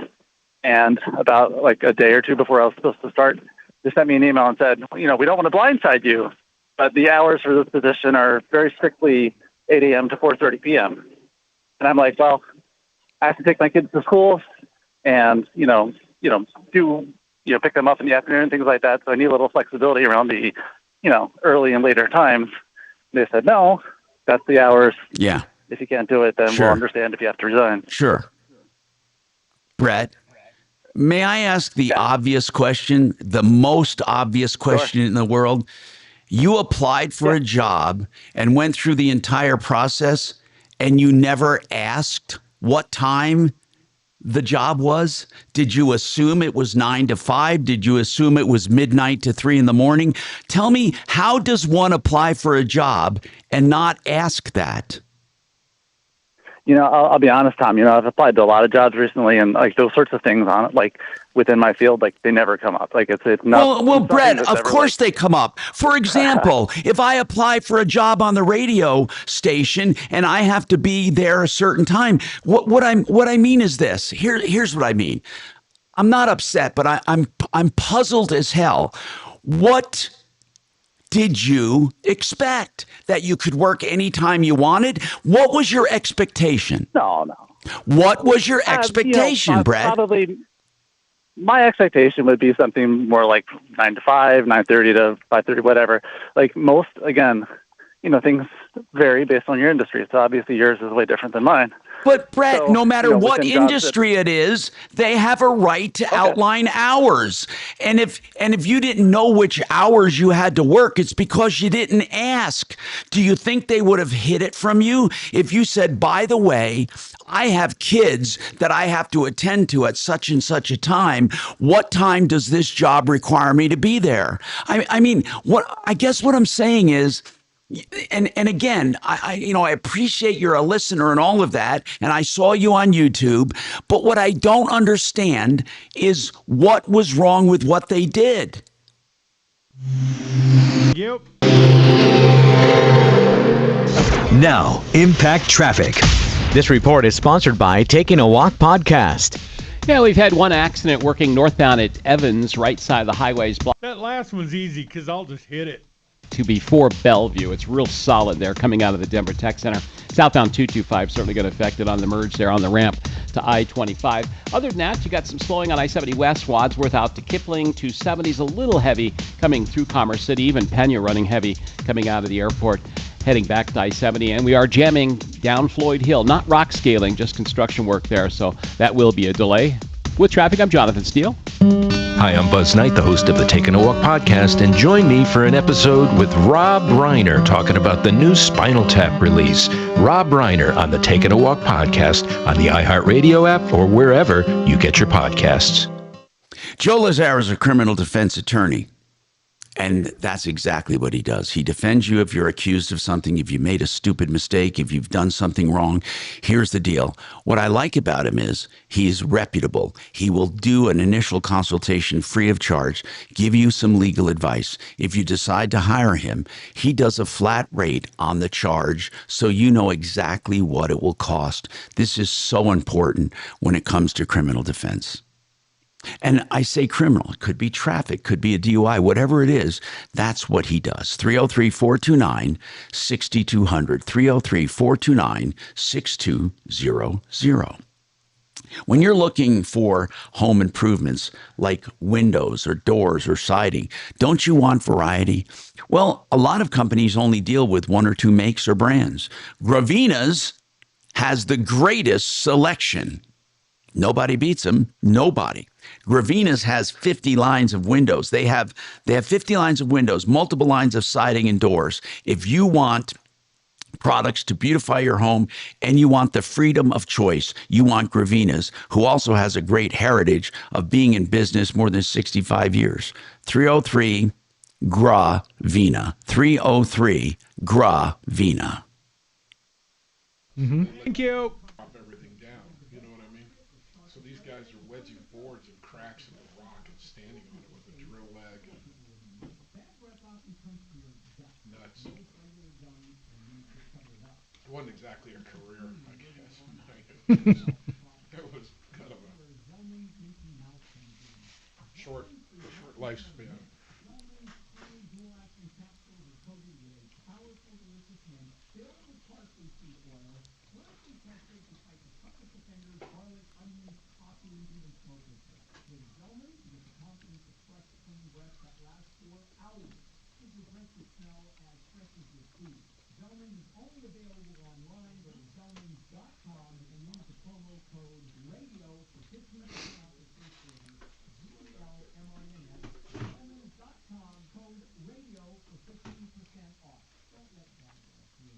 Kelly hates an open box.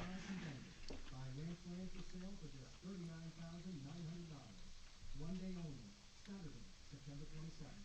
Big mountain views and private building sites on 35, 70, and 105 acres, starting at just $39. These ranches have electricity and high-speed internet. This is your chance to buy a huge piece of land in Colorado. 35 acres, just $39. 105 acres, just $99. Financing is available, and the ranches are priced to sell in one day, Saturday, September 27th. Call our friendly staff for more information. Ask about the ranch house for sale, too. Call 866-CO-RANCH, 866-CO-RANCH, that's 866-267-2624. Call 866-CO-RANCH, that's 866-267-2624. Diabetes, high blood pressure, anxiety meds, everything's on them. If you're a 50-year-old male, maybe a bit porky, and you may even have type 2. I think he hung up because he was upset, but I don't know what the hell.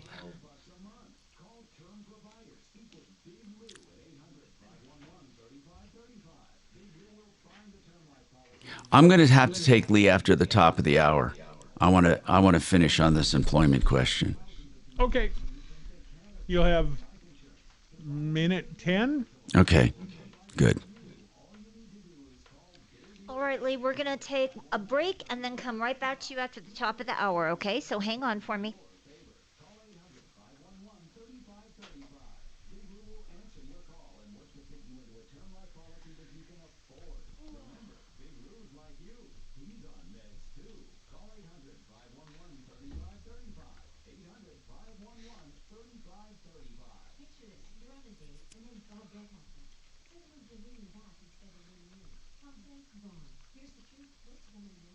Crazy. This company's really beating the hell out of us with bad breath stuff. They're really going all out for this breath freshener. Twice in a break.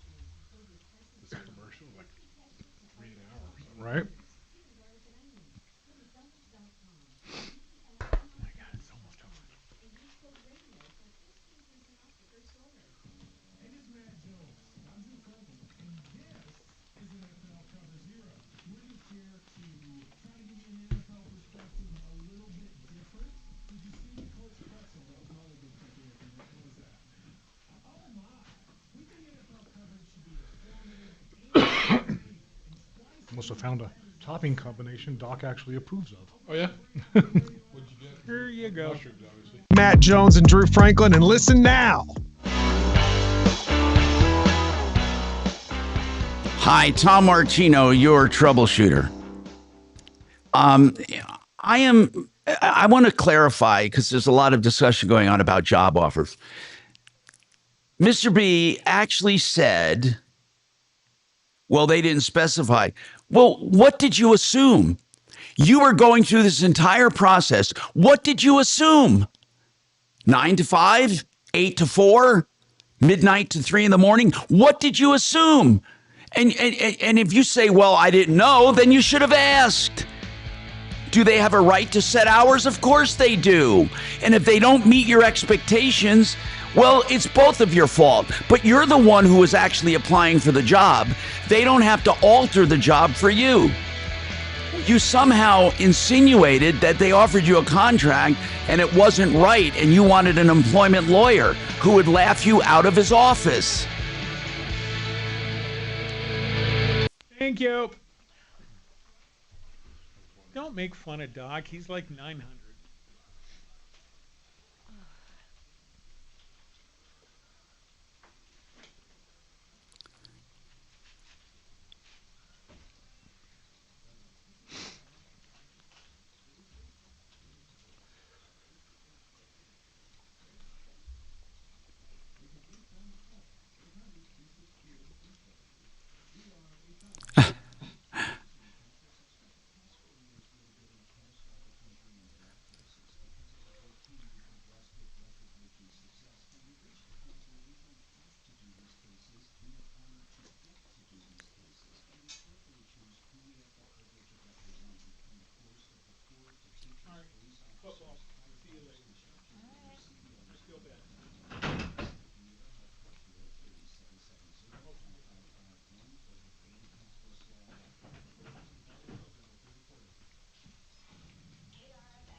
There's a couple pieces of pizza there. You might like it. It's actually pretty good. Sausage, mushroom, and pepperoni. Yep, sounds delish.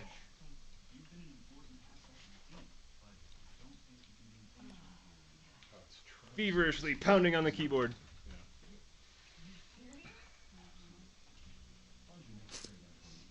Tom's writing the next great novel.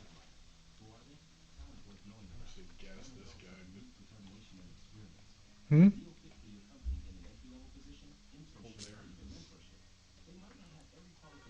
Yeah, I can't go number 2 anymore.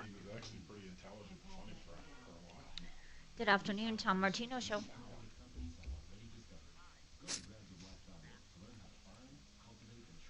Okay. This guy somehow believes that they broke the law because they fucking did not specify his work hours, but he never bothered to ask, ever. With the car. No, I don't know how you can assume anything. Yeah. I mean, so he went through an employment contract and never asked, when do I have to work? Well, especially if you have limitations like he does. But then he said, yeah, so he assumed he'd be able to work whenever he wanted. How the fuck do you assume? Well, I just assumed it. I need an employment lawyer. What are you going to sue for?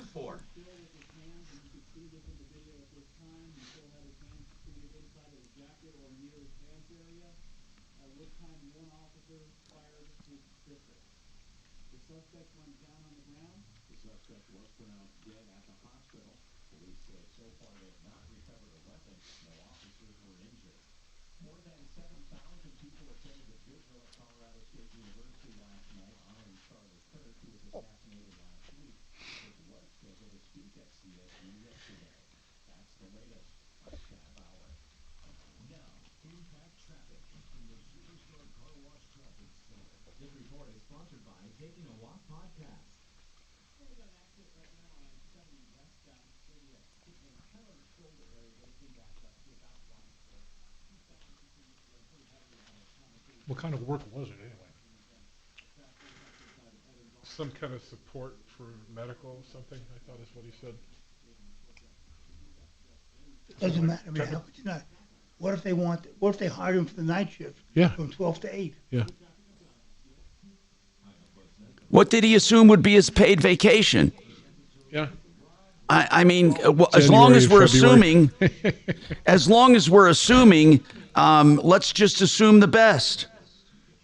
Yeah. 8 weeks a year. 6 months paid. Ooh, 6 months. After 3 hours, he can check out. Yeah. Since there's kids involved, maybe he can get retroactive maternity. Obvious, really. Doesn't everybody get that? I thought everybody did. What's that? 8 weeks vacation after 3 days. Mm.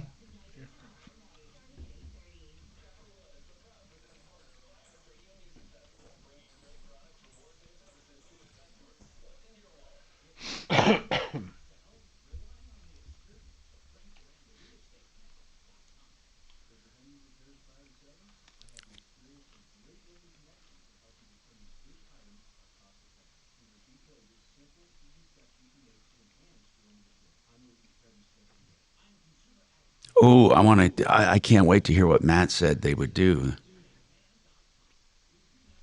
Yeah, they got him right in. I'm sure they took care of it. You think so?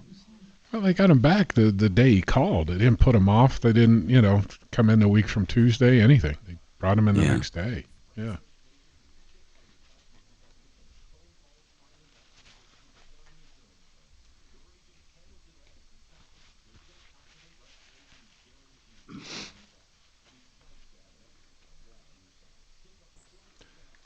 That was tasty, Jeff. Thank you. Mm-hmm. I was in the mood for mushrooms today. Yeah.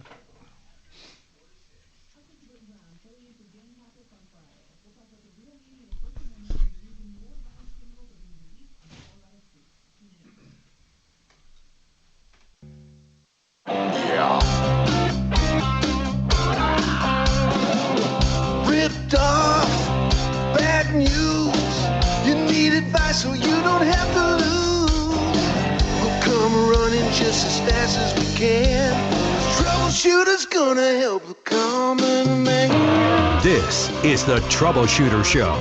Now, Tom Martino. Hello, Tom Martino here. Welcome to the show. 303-713-TALK, 713-8255. We got a call earlier this morning, and Matt called. He had a used 2017 GMC Canyon he bought from Victory Motors. On his way home from the dealer, it started smoking.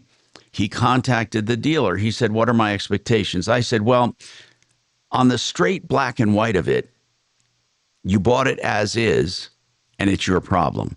You never had it checked before you bought it, and they really don't have to do anything technically. Now, if they lied to you or cheated you in some way, like covered up an obvious problem or lied to you about it, that would be different." So I said, since they said to bring the car back in, let's see what they're willing to do for you. Please call us back. He was on his way to the dealer right at the beginning of the show. He's calling us back right now. So, Matt, what did the dealer say they would do? got there. Jordan took it into the shop. He just called us back after having some breakfast and said that there is an oil leak, and he's going to take care of the whole thing. Nothing out of pocket. He's going to unfortunately have to have the car for a couple of days, but they went above and beyond, and they're taking care of everything. Boy, that's really cool. That's good. Yes, sir. Did they say where the oil leak was coming from? Yes, sir. It was the gasket on the manifold, I believe, and it was dripping on the manifold. He said it was a big enough problem. He's going to take care of it all. Very good. How many miles on this? 111,000. Okay.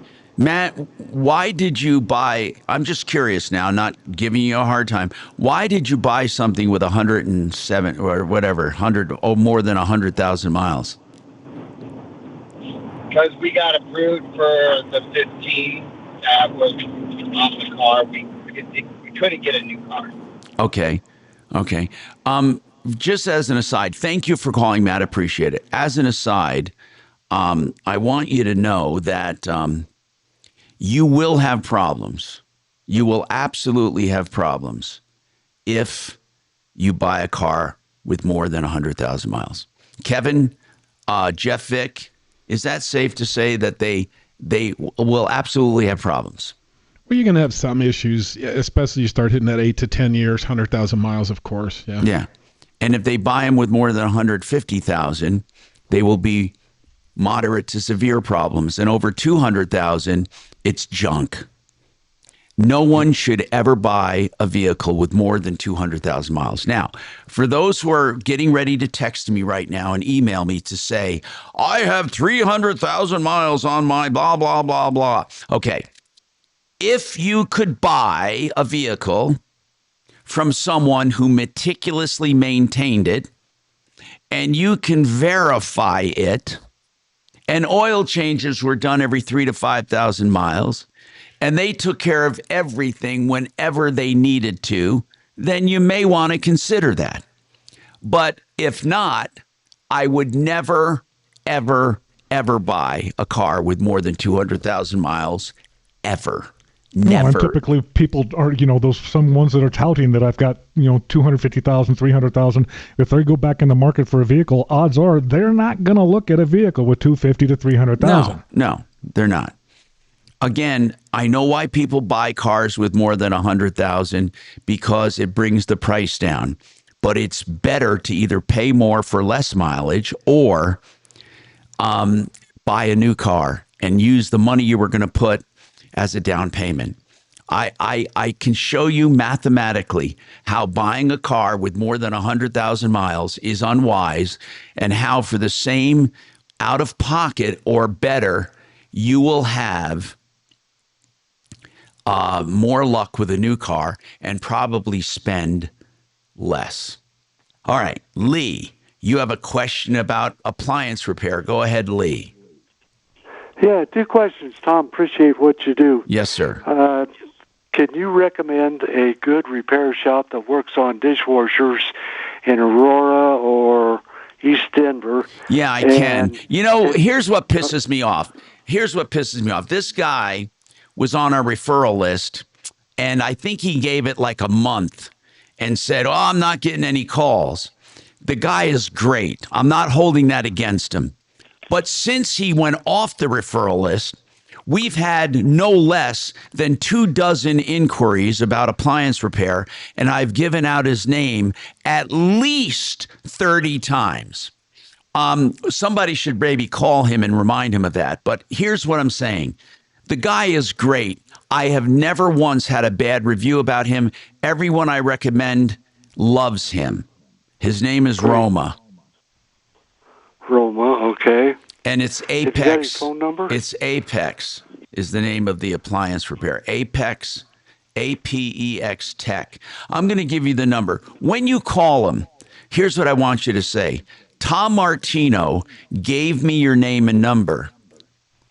He tells me that he tells me that he recommends you all the time. Just say that. I'm not expecting Roma to do anything. It's just that what really pisses me off is he was on the referral list for 30 days. And I said, Roma, you have to give it more than 30 days for people to know you're there. But anyway, here's his number. 720 980 4609. All right, thank you. Yeah, I'm not going to stay on while you repeat that. Thank you very much, Lee. All right, let's talk to our auto repair experts. I got some text messages for them, and let me bring up okay, they're in the shot right now. Someone wanted to know why with synthetic oil would you still recommend frequent oil changes? I don't think you're overdoing it. Like with regular oil, about 3,000 miles, right? But what would you do for synthetic oil? Are you? I would say 6,000 would be safe, right? Wouldn't even 10,000 be safe, Kevin? Yeah, it depends totally on your driving too. I mean, if it's a lot of carefree highway driving, you can certainly stretch 10. But in town, stop and go, traffic lights. For me, it's 3 to 5 conventional and 5 to 7 synthetic. Okay. Just depending on the driving. Okay. And that's overkill. Sure it is. But I think there's other reasons you go in to have your oil changed, because while you're in there getting your oil changed, you're looking around for other things, right? Yeah, of course. Belts, hoses, look for leaks, anything. Try to head off any major repairs, of course. Okay. 303-713-TALK, 713-8255. Somebody texted me about Jimmy Kimmel saying during the summer, he was off most of the time anyway with substitute hosts and all of that. And that could be true. I had another question. I'm trying to find it on a used car here. Let me just find it. Somebody wants to know about, do you ever change belts and hoses on time, or do you simply wait for failure? No, you should be doing them on time. I mean, even if the car isn't being driven, those things deteriorate. It's rubber. I mean, just like the eraser on the end of your pencil, they dry out. Okay, so what is the time? Does each belt or hose have a different time limit? I mean, what do you do? Yeah, they'll be scheduled. I mean, typically, I myself do mine on my truck, with the serpentine belt every 50,000 miles. Mm-hmm. I don't have a timing belt. The timing belts are usually recommended, depending on the vehicle, anywhere between 70 to 100,000 miles.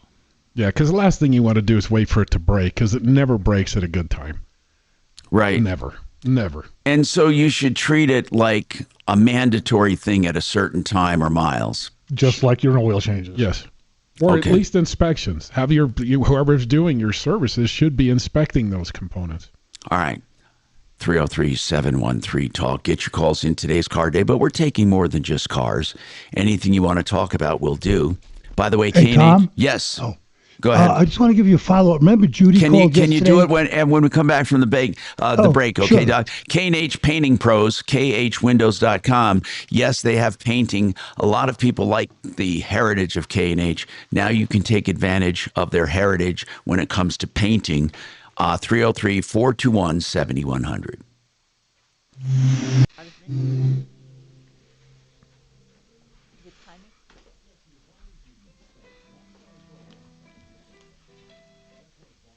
Give you an idea, he took the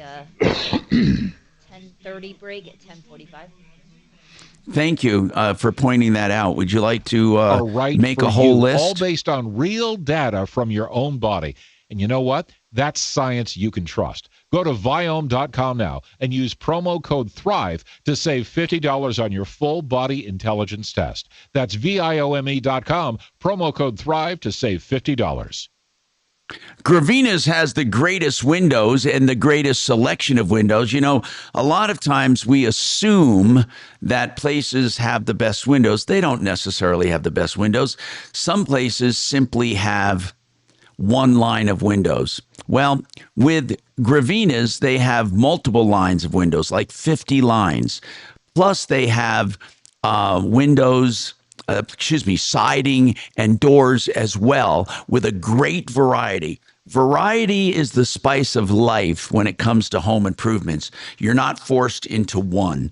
Gravina's, Gravina, 303, Gravina, 303, Gravina. Man, I am happy. Ridiculous. They got snipers, teams of snipers everywhere. Right.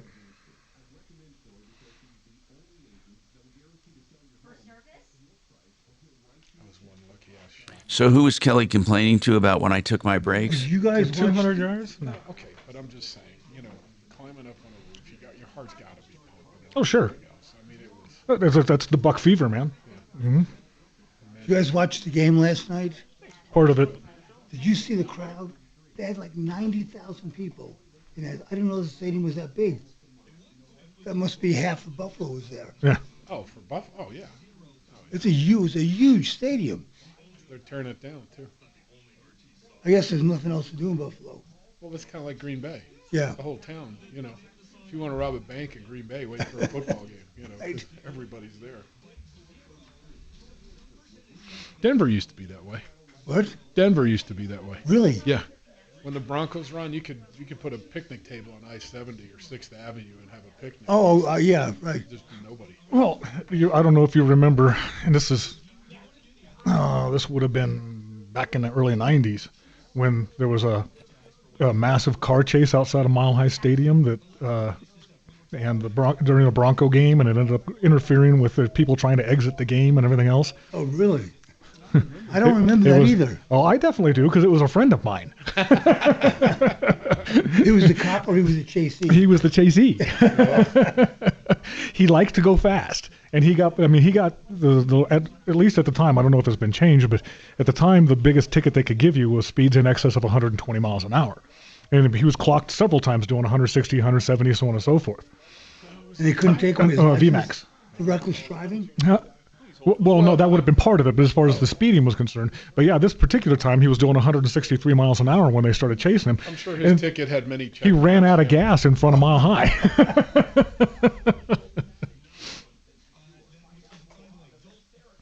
Well, I think what's changed, Kev, is the proportion. Let's say in the 80s, Denver had X number of people. 70s, yeah. In the 70s, but then as the population grew larger, the proportion of people at the stadium was a smaller amount. Not just that, the proportion of people that weren't Bronco fans increased. It used to be a real cow town of Bronco fans. So I remember going to college, and I couldn't believe how rabid the Bronco fans. I know, I couldn't believe that either when I moved. Yeah. Growing up in New York, we had 3 choices for every sport. Yeah. I didn't even really follow football when I was in New York. Really? No, the Jets, Giants, I was a big before Giants. they moved to Meadowlands, they played at Shea Stadium. Yeah, I was a big Giants fan when I was in high school. Because they used to play in Yankee Stadium. Did they wear helmets then? Yeah, Okay. leather. Leather. And they used a sundial instead of a clock. But we used to get tickets at the school for $1 to sit in the bleachers, and you'd be on a 45-yard line in the bleachers because of the way the stadium was set up. It wasn't really set up for football. Well, that was back in the day. They had stadiums. Was that? Shea Stadium moved for the football. Did it? Oh, yeah. They had water pipes underneath it. They'd fill these bags of water, basically, and move the stands to fit the I don't remember that. Yeah.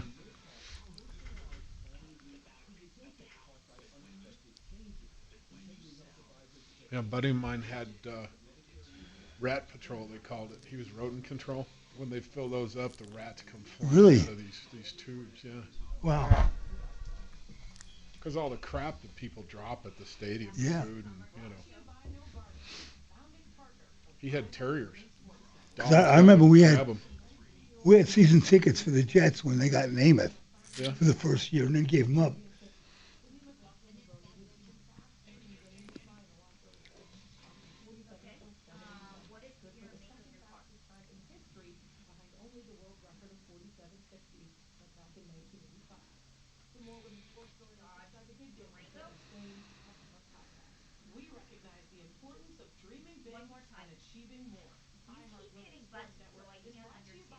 Yes, that's beautiful.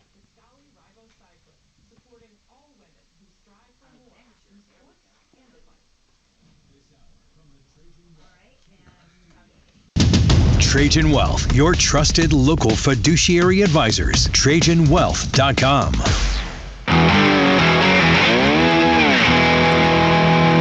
Hi, Tom Martino here. Let's see, who's next? We're talking about Judy. Rhonda, yeah, we'll talk about her. Rhonda, you're next. What did you want to talk about, Deputy Doc? I asked you to call on this one.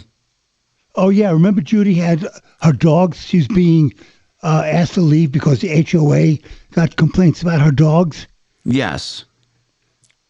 So I got a little more information. It sounds like one of the incidents was true. One of them was kind of made up. But when we went over the contract, there was a clause that said they had to give her a 30-day notice to resolve the issue, which they never did. They only told her she had 72 hours. So I told her what she should do is ask somebody to take care of the dog for a couple of days, send them a certified letter saying that they did not fulfill their part of the contract, and therefore she has 30 days to resolve the issue, not 72 hours. You know So what? she's gonna do that. Are you the one that discovered that? Well, we were talking about, I asked her to look in the contract to what it says about, nuisance dogs, and it said that they required a 30-day notice to solve the issue before they issued the 72-hour No, deadline. I get it. So first she gets 30 days, then she gets 72 hours if she doesn't comply. Right. All right, Right. great. Thank you very much, Doc. I give you a conditional dinger. That's this one. Anyway, Rhonda, what's going on? What's going on, Rhonda? Hang on one second. Can you hear me? Yes, I can. What's happening? Okay. So I got a car from a used car dealership, Colorado Motor Cars. What kind of car? 2018 Honda Accord. Okay. And I traded in my 2019 Infiniti Q50. Okay. So on the way home from getting this car, it broke down. It went in limp mode. It was flashing all kinds of codes. I'm going to ask the same question I ask hundreds and hundreds and hundreds of people. Why did you buy a car without having it checked out from a mechanic first? I have no idea. I'm an idiot, I guess. No, you're not an idiot because there's too many idiots out there. I mean, in other words, everyone does it. So you bought a 2018 Honda Accord. How many miles on it? 120,000. So that's even more reason. You bought a used Honda, 1921. Okay, a 7-year-old Honda with 120,000 miles, and you're surprised that something went wrong with it. Again, I'm not talking to you individually. I'm just saying in general, people do not buy a car without having it checked out. Anyway, what is wrong with the car? Okay, so they picked it up and they called me the next day, said it was fixed. I went and got it. Well, it broke down again. What when you say broke down, that's what I need to know. What are you talking about? How is it broken down? So it went in limp mode. It would only go 20 miles an hour. It was flashing a whole bunch of codes. It said, see your dealer, take it to your dealership right away. All this stuff. The check engine light came on. Okay. What did it turn out to be? Okay, so the finance company called me on the 25th of August. They never came and fixed it the second time. Well, Rhonda, you're making it sound like they're supposed to fix it. Oh, right. So did you have? Hold on, I might be wrong, Rhonda. Did you have a warranty? No, I did not. Okay, and when you say the finance company, first of all, I need to find out some dates. When did you actually buy it? On August 9th. On August 9th. And how much did you pay for it? I think with the trade-in, it was like $14,000. So you overpaid for it drastically. So you paid $14,000 plus the trade-in? Yes. Yeah, you got ripped off. I know that. I realize that. I mean, you got totally ripped off. Like, I can't even explain. You paid double what that car is worth. Right. I realize that. But So, why, anyway. Rhonda? I don't want to gloss over this. Why did you not know that when you bought it that you were paying twice as much? Any search on the internet would have told you that. I have no idea what I was even thinking that day. Okay, got it. So I you really bought, have no okay. idea. I listen, I don't want to keep rubbing your nose in it, but I just can't believe you bought a 2018 Honda Accord with 120,000 miles and you traded in a car. Was your car paid for that you traded in? Yes, it was. Yeah, I'm dumbfounded at myself, actually. Okay, so where does it, let's try to at least get you out with the minimal amount of harm. Where does it stand right now? So the bank called me on the 25th, and they said, when I told them I was having issues with the car, and I was just talking to the lady about it, she said she would call me back, and then 2 hours later, they repossessed the car. Did you miss any payments? My payments weren't even due yet. What? Wait a minute. Yeah. Wait. How did they repossess the car when you didn't even miss a payment? I have no idea. They said that I wasn't communicating with the bank, and which wasn't true because I had just talked to the bank. Oh, my God. They said that I guess the financing was pending. I didn't know it was pending. What dealer did you buy? The Colorado Motor Company. Where are they? They're in Inglewood and Denver. So the car went into limp mode, and the bank called you. Yeah, the bank called me on the 25th. Why did the bank call you? Because they told me that the financing was pending, and they was calling me to go over a few things. Okay. I guess to finalize the financing. But so hold on. So you bought a car, paid double for it, and never had it checked out, and took it before the loan was finalized. Everything you can do wrong in a car deal, you did. Everything you did. Absolutely everything you did is, I could write a book, Do Not Do What Rhonda Did. And it would be it would be a good book on how to buy a car. Now, Rhonda, where does it stand right now? How can we help you? They have both cars. They told me because I said, well, if you guys took your car back, so I guess the deal is void. Can I have my trade-in back? And they said, if you pay us $5,600. Wait. Wait. What do they mean $5,600? They're trying to charge me for the time I had their car and whatever work that they did to my car and a repossession fee. Oh, my God. How long did this go on? How long did you have the car? I had the car for 17 days, technically. Only 17 days? Yeah. Who has your trade-in? The dealer? Yep. Okay, we need to help you out here. This is ridiculous. This is absolutely ridiculous. Who wants the $5,600 from you? The dealer. This is bull crap. No, we really need to help you. We really do. We need someone aggressive to get on the phone with these people. That car was repossessed, and they want $5,600. Did they say what the $5,600 is for? They said for using their car and for any work that they've done to my car and the repossession fee. Okay. I can see where they want you to pay for use of their car, but it was only 17 days, and they're only allowed to charge you a certain 10 days because they didn't get the loan approved. Doc, I need you to call on this, and I need you to not call her. I need you to call this dealer after you get the details. There's first of all, they're just screwing her. That's all it is. Let's just call it what it is. I mean, technically, she did absolutely, positively everything wrong. Everything. But why should she be penalized $5,600 for God's sakes? That I don't understand. They may have done $5,000 of repair. But they didn't. Did they say how much they did to your car and how the car you traded in? What was it? It was a 2019 Infiniti 250. And what was wrong with it? The only thing wrong was the air conditioner didn't work, but they took that off. Originally, they were going to give me $5,000, so they only gave me $4,500 for the trade-in because of the air conditioner not working. Did they work on it after you traded it in? Supposedly, they said they did. Yeah. Okay, how much? Okay, well, you may have to pay for that. How much did they do? I don't know. He just gave me a number. He said it was like $2,200. That's the number he gave me.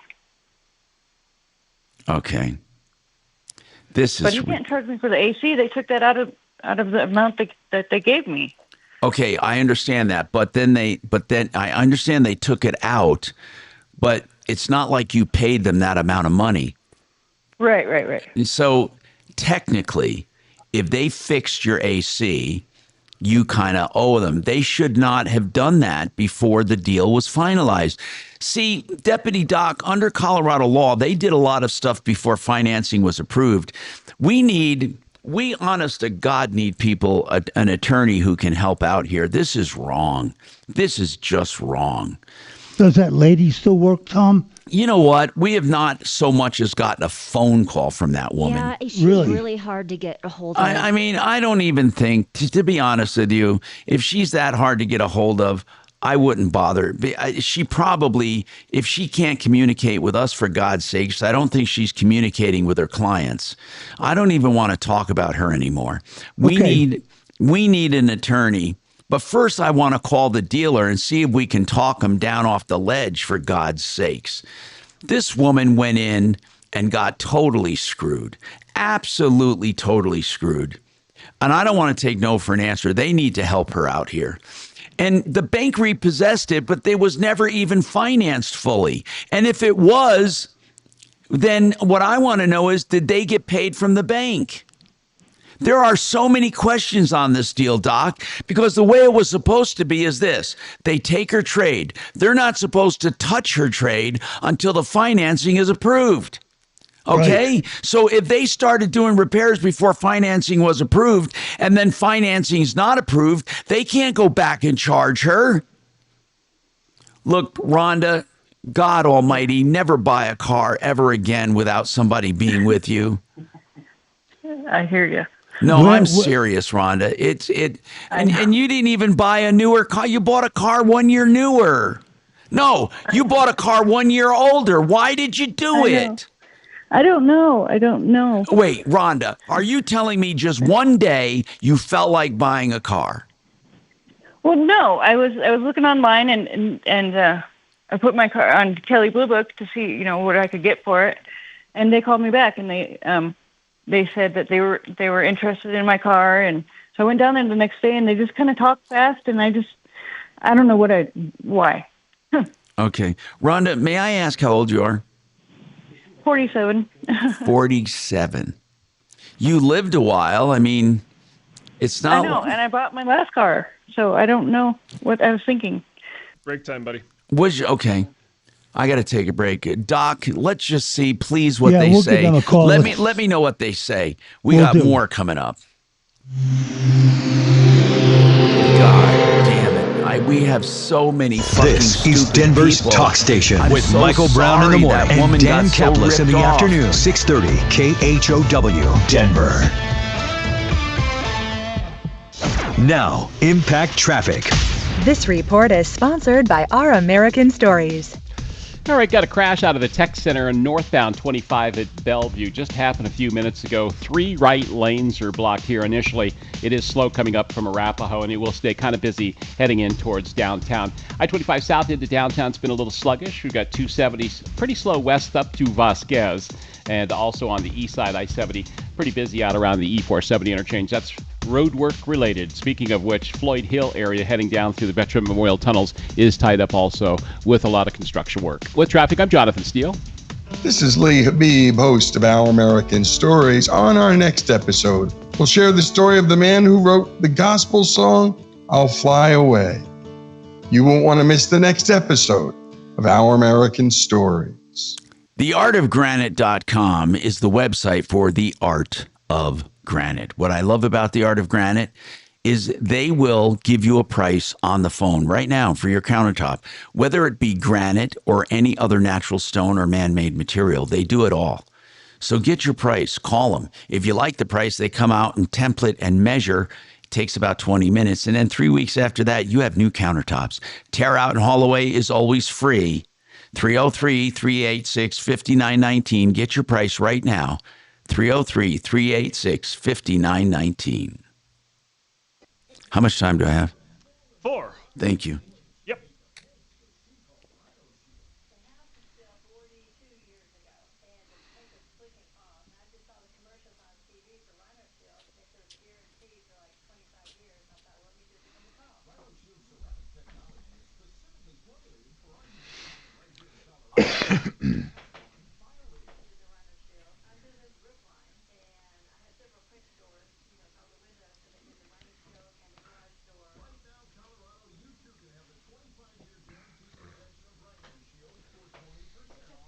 Okay, who's more clueless?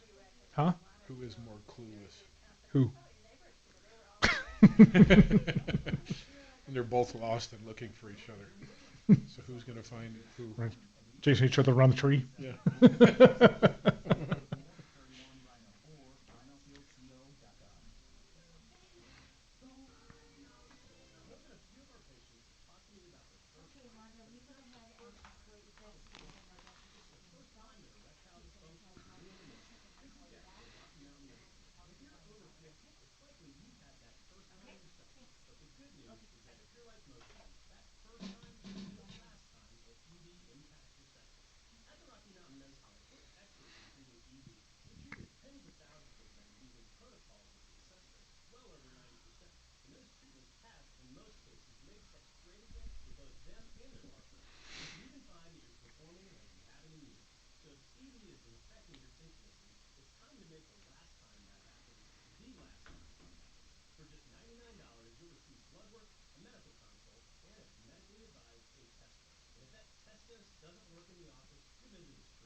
I can't believe it took him that long.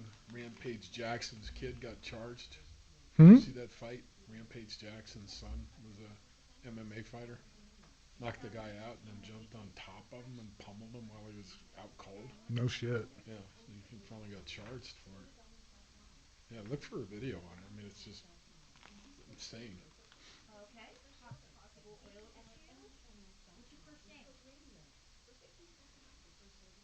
All right, so you can hang on for me, and we'll be with you as soon as possible. Had to get other wrestlers to come in and like pull him off the guy. He just kept, and big hits too. I mean, Wasn't just bitch slapping him. no, he wouldn't. No. Broke his jaw, concussion, like all kinds of stuff.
Click book now. When your house is in trouble, fix it 24/7. We'll be there on the double.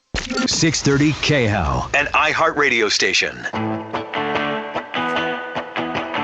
Hello, Tom Martino here. Welcome to the show. And I'm so discouraged today on people that are getting ripped off.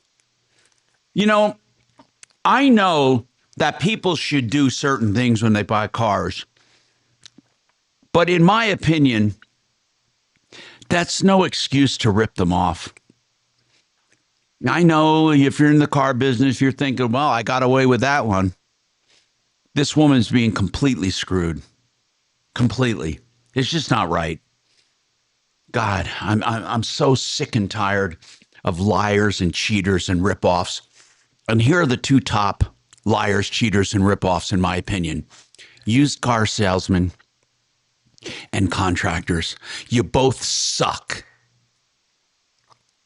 I'm just sick and tired of it. Brian, what's going on with you, Brian? Hey, Tom. Yeah, so I got it's more of an auto warranty question for you. Sure. So we ended up buying a 2008 Honda Odyssey. It had 135,000 on it. We ended up getting the endurance insurance. Okay, hold on a second. You had 135,000 miles when you bought it? Yes. What year is it? 2008. Why did you buy something with that many miles on it? Well, just because of the price. Okay, got it. Yeah, it was $3,000. So we just need. Oh my God! Okay. Well, thank goodness you didn't overpay for it, brother. No. I definitely do my diligence in buying cars. Anyway, my question is: so we've got that endurance, the warranty insurance on that. You guys were talking about serpentine belts and timing belts, and I was wondering, does anybody know if insurance? No, they won't cover it. No. They won't cover it until it breaks? No, they won't. Okay. They won't cover it if it breaks, if you didn't do the normal maintenance. First of all, you bought a crap insurance policy, okay? Insurance means nothing. The used car warranties are not worth the paper they're written on, okay? There are more exclusions in that damn thing than anything. One of the exclusions is this. Listen carefully. If normal maintenance is not maintained according to factory specifications, they will cover no consequential damage or subsequential damages as a result of that. So, okay, gotcha. Let's say the timing change or belt should have been changed at a certain interval and you didn't do it. They won't fix it when it breaks. So what I need to know is this, guys, does that have a timing belt that has to be changed on the 08 Honda van? Yeah, it does. It definitely has a belt.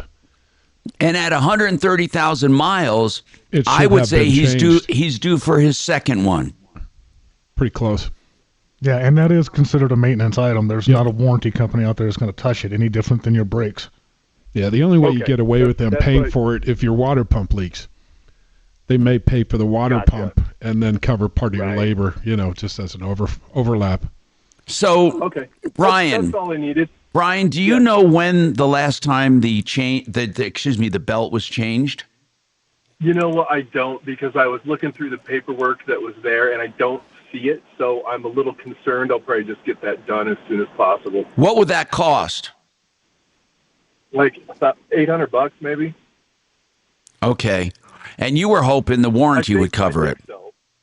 Yeah, I was hoping the warranty would cover it. But if they don't cover that type of thing, that's what I was just trying to figure out. Okay.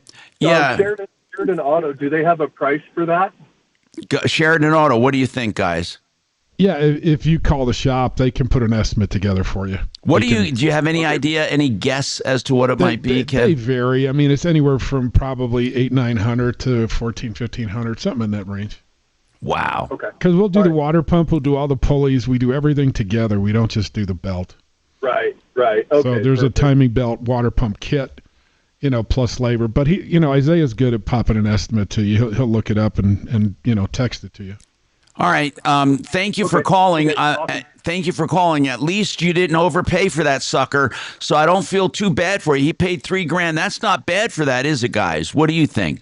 No, I think you did great. That's a good car for $3,000. Yeah, I think you did a good job there, bro. Let's talk to John with a question on oil filters. John, go ahead. What's happening?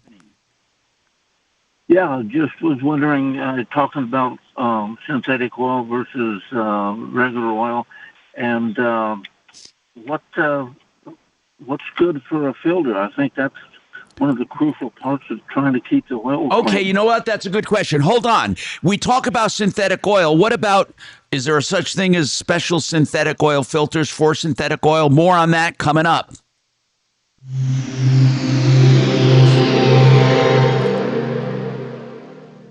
Now, Impact Traffic. From the Superstar Car Wash Traffic Center. This report is sponsored by Taking a Walk Podcast. On the south end of town, I-25 northbound approaching Yale Avenue. A stall in the center lane. It does look like Safety Patrol is on site and moving the car to the shoulder. At the moment, seen about 10 minutes of delays. Stop and go back from Bellevue as folks move around this one. A pretty calm drive as we enter this Friday afternoon. Over on the east end, 2 incidents on Quebec. We'll start with northbound at 36th Avenue, a crash. And north of there, Quebec Street, south of E470, a crash as well. With traffic, I'm Mark Swan. Hi, I'm Buzz Knight, the host of the Taking a Walk podcast, and join me for an episode with Rob Reiner talking about the new Spinal Tap release. Rob Reiner on the Taking a Walk podcast on the iHeartRadio app or wherever you get your podcasts. John Fuller is a personal injury attorney, and I hope you never need him. But here's what I always say. If you do need a personal injury attorney, call him. He will not obligate you to sign up. He'll answer all of your questions. So if you're just curious and you want to know what to do, call him. Then if you like him and want to hire him, it's on a percentage fee basis, and you can still talk to him personally anytime you need to. That's his pledge. 303-597-4500. Talk to an attorney up front free of charge. 303-597-4500. John Fuller. Hey, Barrow, how much time do I have? 4.5. Okay, thank you. Yep. End up in one of those videos around the campfire. Yeah. Feet up. Yep. Mm-hmm.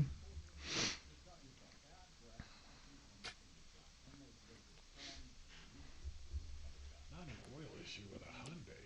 No, come on.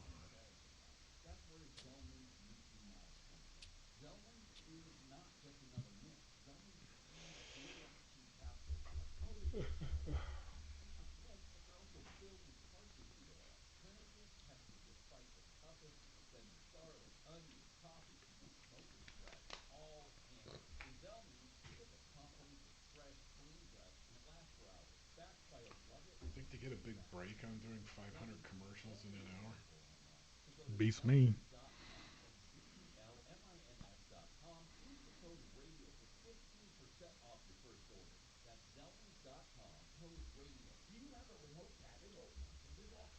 Okay, now I'm curious.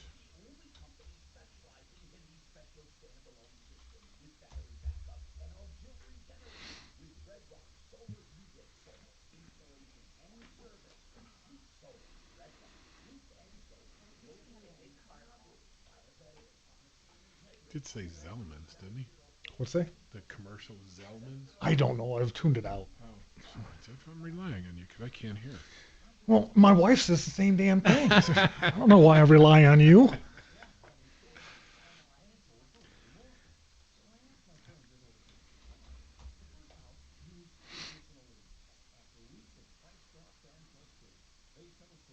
Oh, that's not what I was looking for. Yikes. Find a porn site? Yeah. ZELLMAN.com. Yeah. Really? Yeah. 20 and under.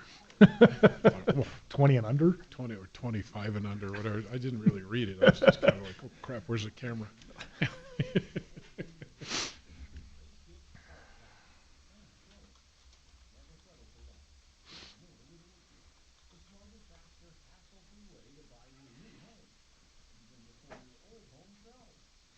Oh, it's M-I-N. That's why. Minty mouth.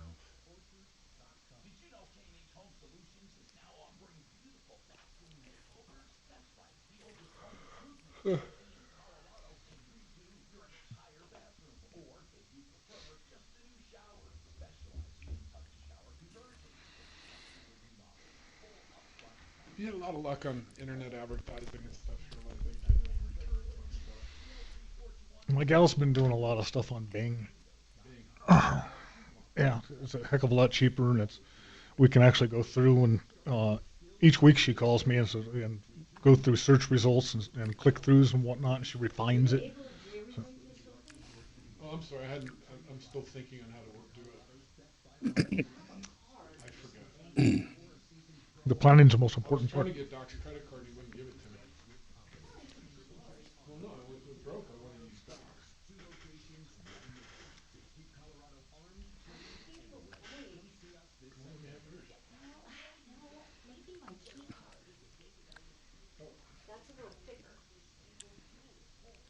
What does she charge you for that?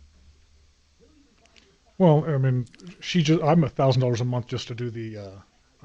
She does my web maintenance and everything else, and then she goes through and she's doing all that as part of it, and then I just hit the credit cards on file so that when the keyword searches come up, those get paid, and she'll go through and say, okay, well, here is the search that you had.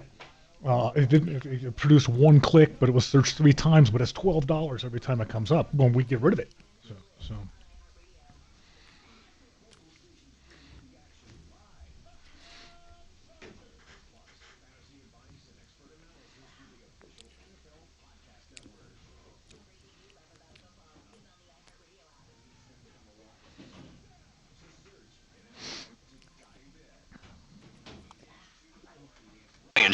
You've seen him on Gutfeld, and he's coming to the Denver Improv this weekend. Michael Loftus fills in for Deborah Flora on a special 2-hour edition of The Right Side of Hollywood, along with Christian, Toto, and me, Friday at 2 on 630 KHOW.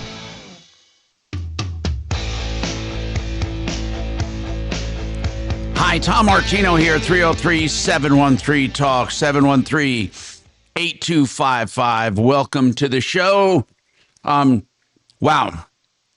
I don't know. Are we making any headway? I hope so. John had a good question, guys.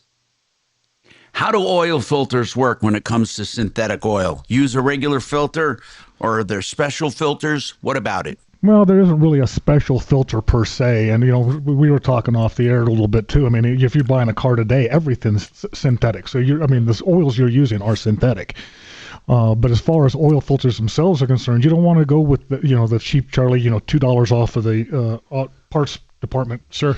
We've been sticking, like Kevin was saying earlier, that pretty much going with OE stuff.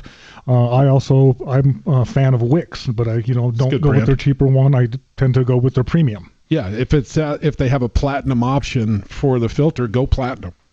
When you think about it, when you really think about it, oil and filters are the cheapest things you'll ever do for your car. Yep. So why skimp on it? I mean, what are filters nowadays? Normal, good filters. It depends on the car. I mean, yours was, $40, but I mean, probably $7 to $10 for the premium filter that you can find on the shelf. Wow. Yeah. So, John, I hope that answers your question. Anyway. That was a good question. Yeah, it is a good question. Don't skimp on filters. Go with synthetic whenever you can.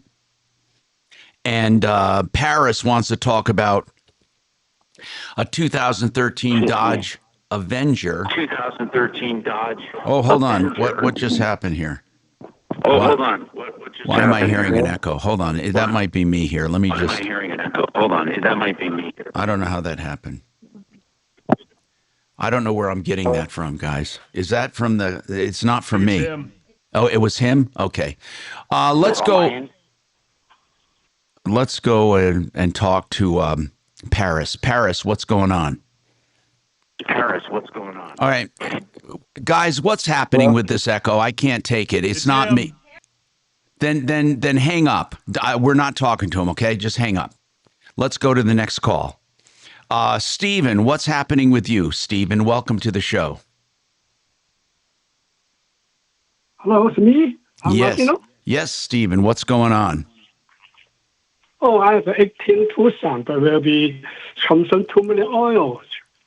Almost like a 500 for a quart since the last year. A 2018 Hyundai Tucson? Yep. Yes. And what is the problem, Stephen? It's using way too much oil. How much? But how much oil? A quart every 500 miles. Okay. Almost 500. What do you guys think? Common problem with the Hyundai. Is it something that can be fixed, or is it something he lives with? We run a flush and everything through. It seems to help some, but there is a little. You're not going to fix it completely. Stephen, check out Sheridan Auto Tech, and they'll give it the rundown, and they can do an oil flush that might help a little. I'm Tom Martino. We have more coming up on the Troubleshooter Show. All right. According to Sable, to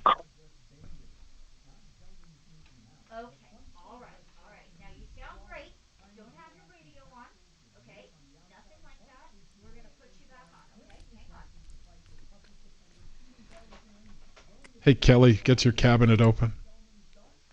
She's not listening. Cabinet open for what? Oh, Kelly was trying to break into something. Oh. Putting headphones away. Kelly?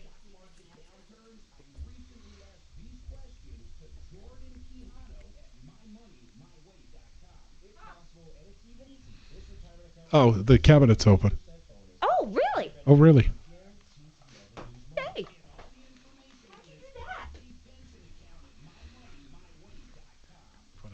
Kevin had a. I don't know how she didn't get it open. Really?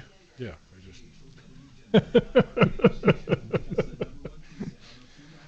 Well, of course, your prior career in petty larceny didn't help.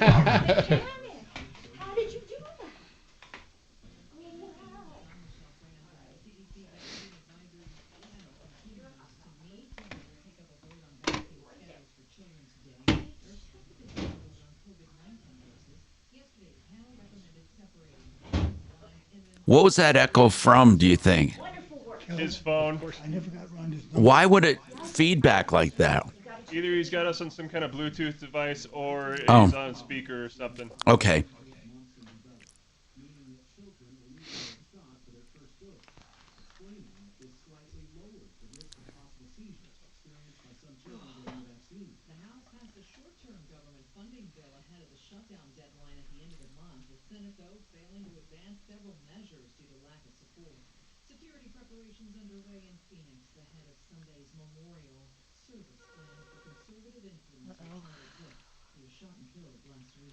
Good afternoon, Tom Martino Show.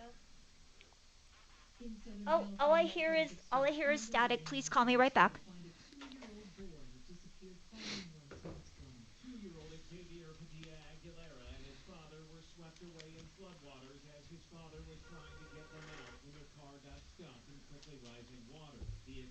Good afternoon, Tom Martino Show.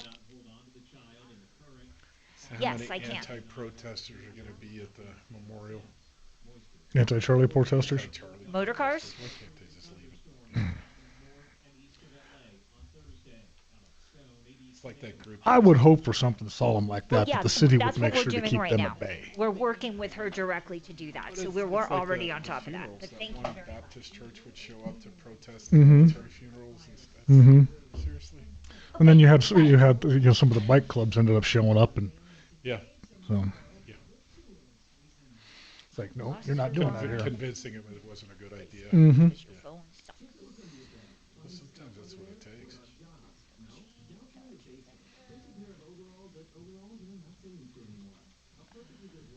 Especially when you see the police getting in their cars and driving the other way when the bikers come up. You know you're on your own.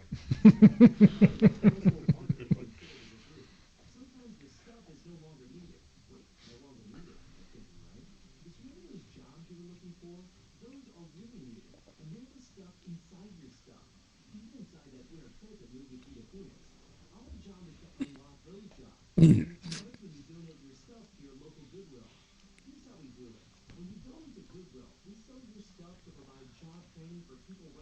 sound like you're trying to pound through that keyboard.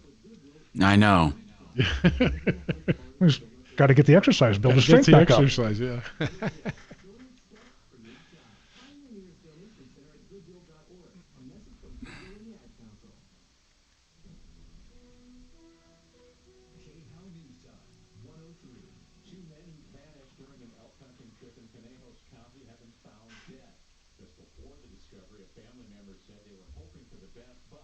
Oh, those two hunters. Yeah. Yeah. They weren't in a crazy spot, though. I mean, how did they just If they weren't prepared for the weather that swept in on them, they could easily have been. I guess, yeah.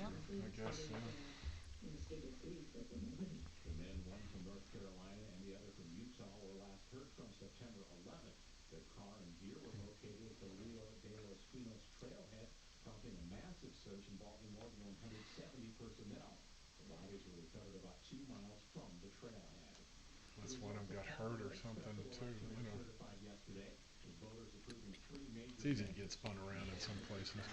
Well, now, if I remember correctly, there was sudden rains that day, and if the temperatures were right, they could have become hypothermic. That's true. Yeah, once you get wet, it's Mm-hmm. And people will get hypothermic at temperatures they don't expect. Yeah, that's true. I found a guy hypothermic once. We were out hunting near Radium, and we come over this ridge, and there's this guy. He just starts running after us. Is there a reason Me why and they my buddy always just put come- Buc-ee's and- in? No, I mean, he obviously wasn't armed. He wasn't dressed for the conditions and anything else. And he's talking gibberish. And but, you know, he had come here from New York and went on a 2-week camping trip. During hunting season, no less. This is a real bright idea. So it was like his second day, and he had walked off from his camp for just to go look around, got lost, got himself turned around, couldn't find a camp. So he had been running around this tree for the last almost 2 days, trying to keep warm. Well, as he's describing where his camp is at, I'm like, hang on. And I marched up over the ridge, and he was just a couple hundred yards away from it. So we took him down to his tent, got a fire going. My buddy started trying to get something in him, trying to warm him up and whatnot. And I hiked out because I wasn't about to take responsibility for this guy. We went and got, people to come get him out of there. But nobody was going to be looking for him for over a week and a half yet. This guy from New York? Huh? Was he from New York? Mm-hmm. Yeah, he'd come out, and he supposedly he had been to Colorado and Utah and Montana. He'd gone to camping trips before. Wow. So, but he'd gotten himself turned around and got lost. Yeah. It's easy to do in a new area. Mm-hmm. Especially if you're from New York. The rescue people? Uh-huh. When you hiked out, did you get in touch? Yeah, I went. He did hike out. Yeah, I went and called the authorities to come and get him out. That was eons ago. God, I was in my 30s, maybe 20s. No, 20s. I know. As far as I know, there's never been a suit against a. He's a really good cook too. He gave me what was it? A rescuer. What? A rescuer. No, against someone giving first aid or anything. Beef as a under the. Something else he killed. It was more concerning. Of the president, Eric Trump. He's got a new book out. Plus, we talk about his friendship with Charlie Kirk. That plus the Jimmy Kimmel fallout continues, and a lot more on the Joe Pag Show tonight from 6 to 9 on 630 KHOW, Denver's talk station.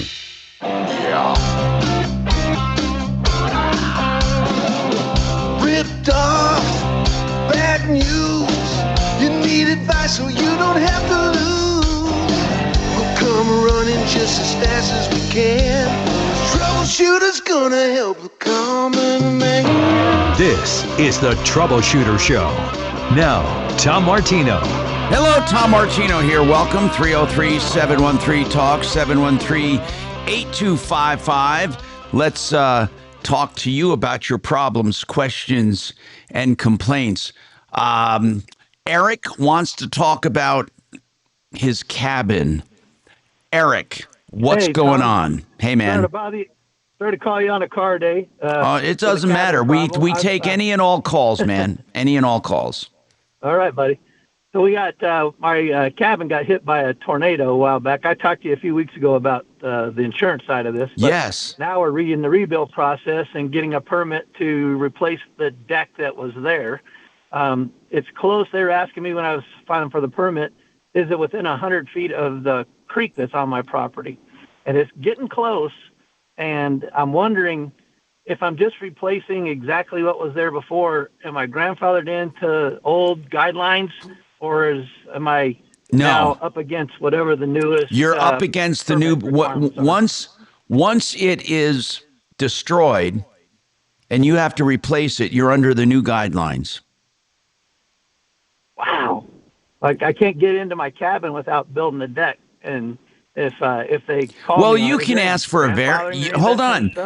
You can ask for a variance based on the fact that it was like that and that you can't get into your cabin otherwise. They're going to be reasonable about it, especially if it was like that before, but it's not automatic. Okay. Gotcha. So I just have to give them a reason why we're doing it. We're not expanding it. We're not changing the footprint, nothing. We're just putting it back to where it was. But the problem is, Tom. Here's the problem, bro. Here's the problem. The variance is not going to be given to you by the building department. Okay. You have to go to the zoning department to get a variance. Gotcha. Okay. But let me ask you something. Good. All right. On the permit, Yes, sir. the only thing giving you away is an answer to the question. They wanted a site plan that I had to draw up on the spot. It looked pretty kindergartenish, but it okay, well, here's what I want to know. How many feet does it show the deck from the creek? It was just my plan. I drew it up, and I guesstimated 150 to 200 feet. So I think we're there. But I just was like, man, if it's like, depending on where they would measure it, I guess it could be a little closer. Well, here's what I want to ask you, Eric. Are they going to come out and are they going to check it?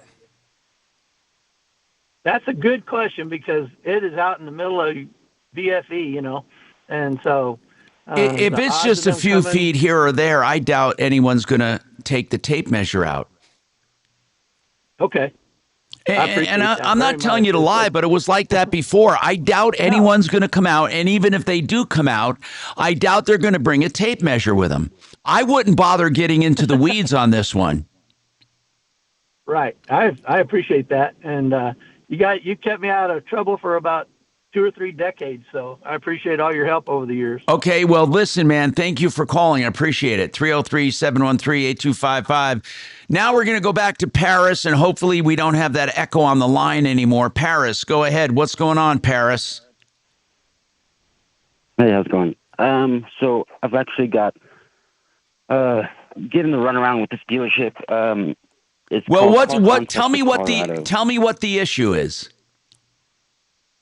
The issue is so I actually contacted them to buy a certain car. He gave me the runaround, lied to me about someone else offering double for it the day of. Long story short, I ended up going in and I needed a car ASAP. He knew that. So he put us in this 2013 Dodge Avenger. No. Let me reword this. He knew you needed a car. He didn't force you, and he didn't put you in it. You got in it yourself. Paris, I got to lay this out the way it is. If you bought a 2013 Dodge Avenger, then you bought a 2013 Dodge Avenger. You can't blame anybody for it. What is wrong with the 2013 Dodge Avenger? So I recently got pulled over. And by the way, where did you buy it from? It's a place called Car Concepts. And where are they located? Off Union Boulevard. Okay, so what's going on now? So you got pulled over. What happened? So they informed me that my tags were not real. They were made up there originally from 2024 or something like that. Are you talking about your temp tags?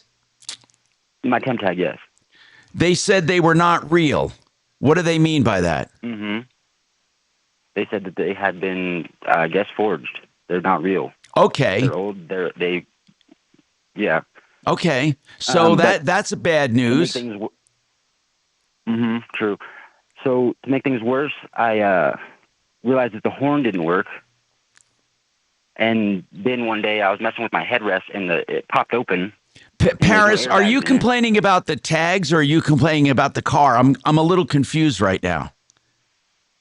That's just what was initially wrong with it. But what the major issue is I want to know the main issue you're calling about. What are you actually calling about today? We paid $2,300 for it, right? Everything was fine. We paid it all cash that day. The guy actually scratched out after we signed it, scratched out the price of the car and put down $12,000 that I owed, and proceeded to contact me saying that I needed to make a payment of, whatever, I think $1,200 was the. All right, so Paris, I need to make sure, Paris, I need to make sure I understand you. You're saying you bought a 2013 Dodge Avenger and you paid $2,300 for it, but Car Concepts is saying that was just a down payment. Yeah, essentially. Well, it is whatever you signed. So if you signed that you owe money, you owe money.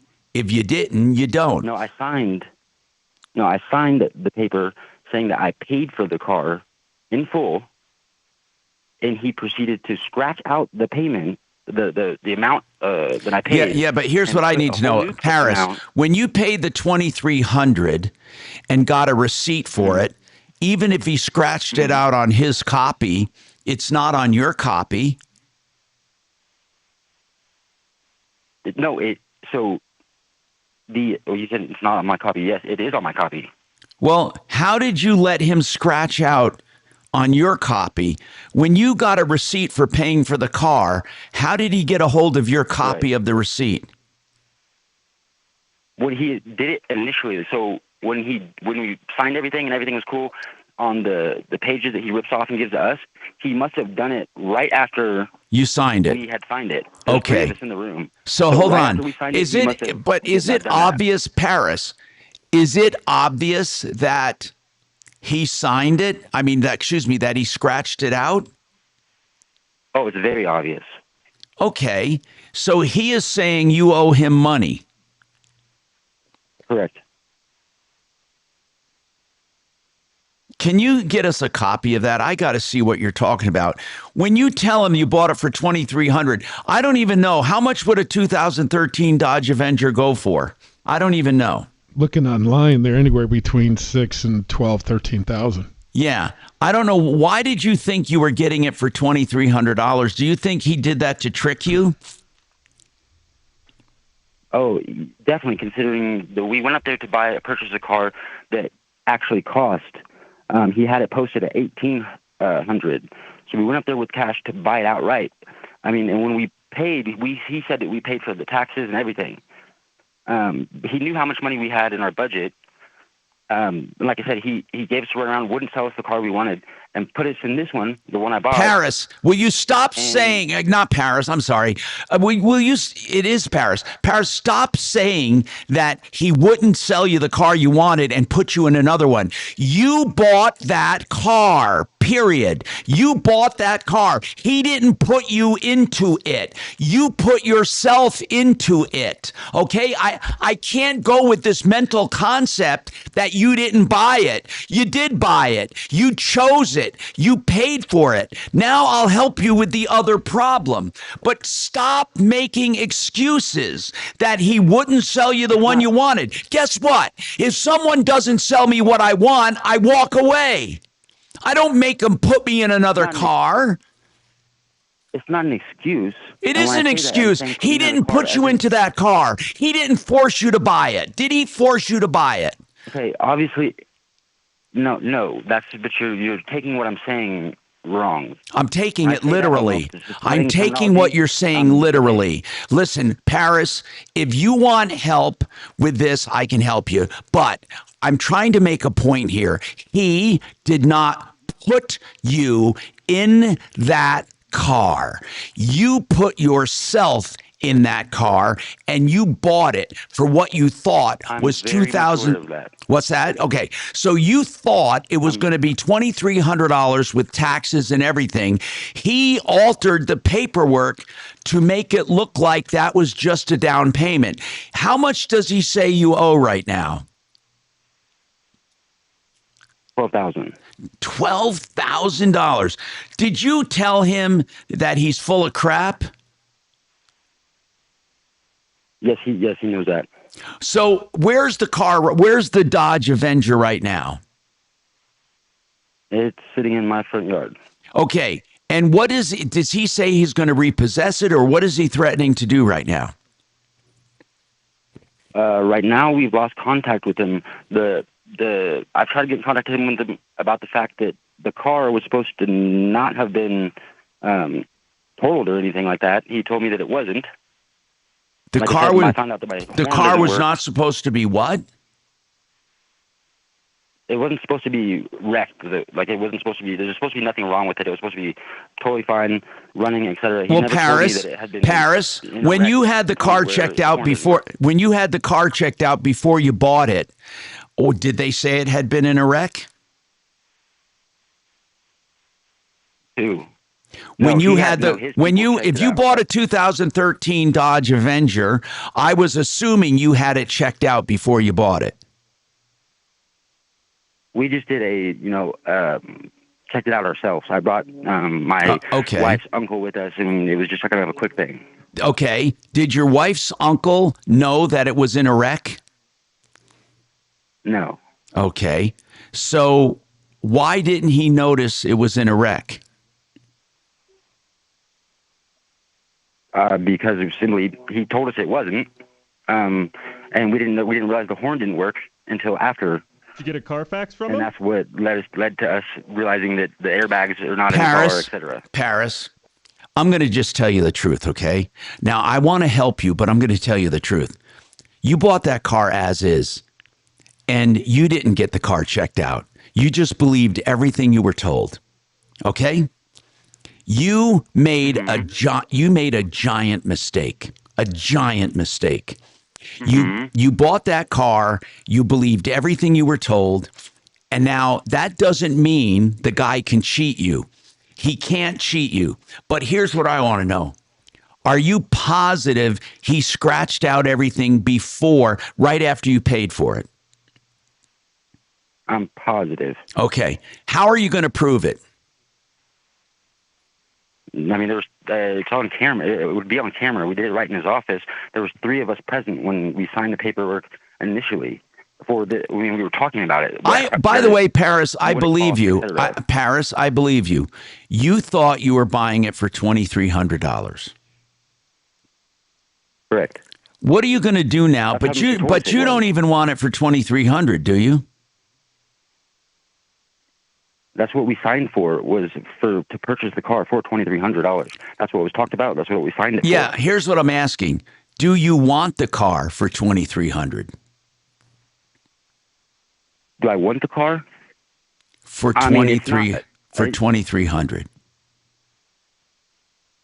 I'm trying to figure out what I can do at this point. No, I don't want the car at $2,300 because it wasn't what he said it was. Okay. Got it.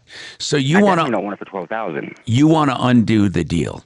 It was a lemon car type situation. I get it, Paris. I get it. And you would have found that out if you had it checked out. You're the fourth one today who bought a used car without having it checked out and then called me for help. Okay? It's usually too late once you buy it. As far as this, I mean, we need to get this guy. You know what? Kachino, why don't you just call this Car Concepts? Call him right now and say, you're being accused of altering paperwork and charging $12,000 for a total wreck. Just call him. I want to hear what the hell he says. When did you buy this? This would have been, how long has it been? It's been about 3 months now. 3 months? Yeah. And has he been trying to get payments or anything? He did initially, and now we can't get a hold of him. How are you going to get your plates? At all. Do you have the title? Yeah. What did you say? Do you have the title? No, he has the title, and we've been trying to get a hold of him to obtain it. I can't get a hold of him. Okay. Oh my God! I can't believe the ripoff's going on. I just can't believe it. Break time. I swear to God. Have you gone down there in person? Nobody is actually ever there. Where is it located? Kind of like Where is it located, brother? Where is it located? On Union Boulevard. Boulevard. In the Springs. No, is it this Colorado Springs? Yes, it is. Okay. Okay. I mean, I don't know. I mean, I swear to God, the people are walking into lion traps and then saying, "Tom, help me get out of it." We need to put somebody on this. Kachina, I also want to call down there and see what the hell they have to say about this. All right after this.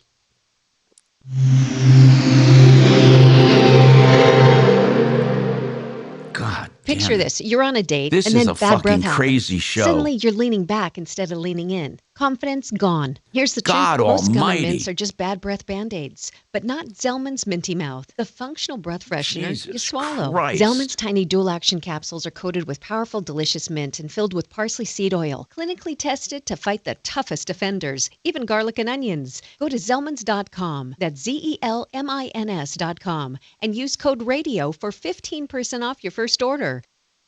I'm going to give you a website where you can sign up for a seminar that we're putting on the 27th of the month. That's a week from Saturday. It's Vestera Turnkey. Learn how to be a landlord the easy way, the Vestera Turnkey way. They'll help you find a property in a great market, buy the property, rent the property, manage the property, and sell the property. All for fantastic returns. VesteraTurnkey.com. 303-888-3788. Go to mybiggestrureturn.com to find out about the seminar. Mybiggestrureturn.com. You're lucky if you can get a little red wagon for $2,300 an hour. Let's get him, Kels. 10-year-old car. Yeah. I mean, an electric bike will put you back that. Seriously. Yeah. This thing has 4 tires that hold air. It's worth $2,300. Mm-hmm. Look, I can't believe how much ripoff there is. Well, and I'm starting to think that they had some sort of specials at the marijuana stores because just Yeah, we advertising this show at the pot stores. it's like, good Lord. Well, on their Facebook page, they're promoting a barbecue. It goes right to voicemail when you call the number. 3 months ago, this guy's got this car. Now, he doesn't even want it. I want to know what the dealership Tom, says. They put him in that car. Yeah, they put him in it. Did he say what the dealership's name was? Yes, Car It Concepts. is Car Concepts. So I looked up the right one. Well, I looked it up Yeah. already, so maybe it... Maybe that's why I did it, yeah. We need to give this to somebody to work on. I am so totally baffled by this bullshit. I can't fucking believe people get themselves into so much trouble.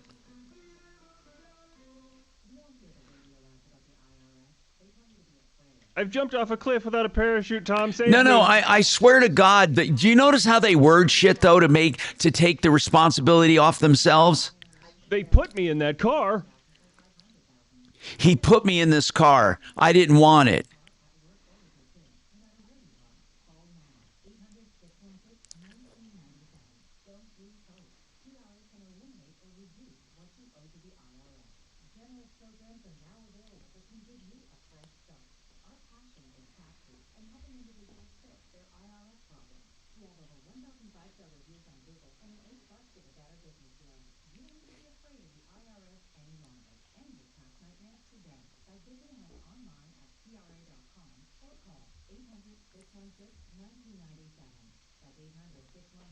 I don't know how old that picture is on there, though. The phone number on the sign's only 7 digits. Being in the Springs, everybody is going to know it's 719. You go around Montrose and whatnot, most they don't put up 970 or anything like that, no. That's why when I was, like I said, we're getting a whole home generator put in. Yep. And so when I reached out to Generac, and they help get you set up with somebody in your area and whatnot, Generac dealers, but it came in a 719 number. I'm like, you guys aren't going to drive all the way out here. I said, oh no, we have locations on that side. This is just our main office here.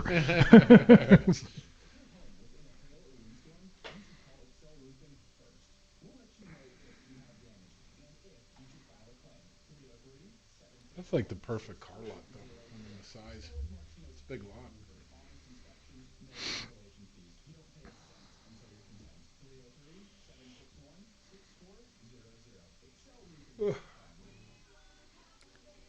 Is there a way I can block people who text on 57739? Yes. How? There should be a little thing up there that says block or report or something. Hang on one quick. I'll follow along with you. By the way, Tom? Yes, I didn't hear you. You weren't on mic. No, that's okay. So I did call Car Concepts Colorado. It rang about 20 times and then came on with a generic voicemail that went to nothing and then said the mailbox is full. On the right-hand side, it should have actions, and then it should be like pin, hide, or block. No, mine just says reply or file. Really? Yep. Looks like you don't have admin privileges. Can you simply block the number, please? You can only block it from the profile that you're using. So I can block it, and it'll be my profile that he's blocked from, and not yours. Okay. I have Brown's sign in. Oh. Oh, yeah. See, Then he'll be blocked nobody from trusts Brown. Brown. No, but he At khout.com. Hi, Tom Martino, your troubleshooter, 303-713-TALK, 713-8255. Give out the number to the dealership, Kachina. I think people should inundate these people. Go ahead. Give out the number. Okay, hang on 1 second. Listen, I'm really getting tired of people getting ripped off, but what I'm more tired about is they let themselves get ripped off. First of all, here's what they do. They buy a piece of crap used car with excessive mileage. They do not get it checked out. They don't look what they sign, and they walk away with major problems or ride away and then call us for help. People, if you bought a used car as is, you are taking full responsibility. Get the damn car checked before you drive it away, or drive it to a place to get it checked is what I mean. Don't buy a car without getting it checked out. Period. All right, I've got the number. Yeah, I'd like the number of this dealer. This guy is saying, first of all, they don't answer. But if you can leave a message and tell them you heard about him on the Tom Martino show. Let's figure out what the hell they're doing. First of all, he thought he was buying it for $2,300, which is unreal anyway, because those vans are going for 10 grand or whatever it is. The Avenger is going for 10 grand. So why did he think he was buying it for $2,300? Then he said it was in a major wreck. He can't get the title. This is a cluster. It's a total cluster. What's the number down there? 719. Thank you. 619. Yes. 8494. Thank you. Do you want to assign this? Yes, let's give it to somebody to try to at least figure out how that paperwork was altered for the poor guy. Who should we give it to? Is Dimitri there? He is not. He's not available right now, but we can do it later. Okay, yeah, let's do that. Okay. Man.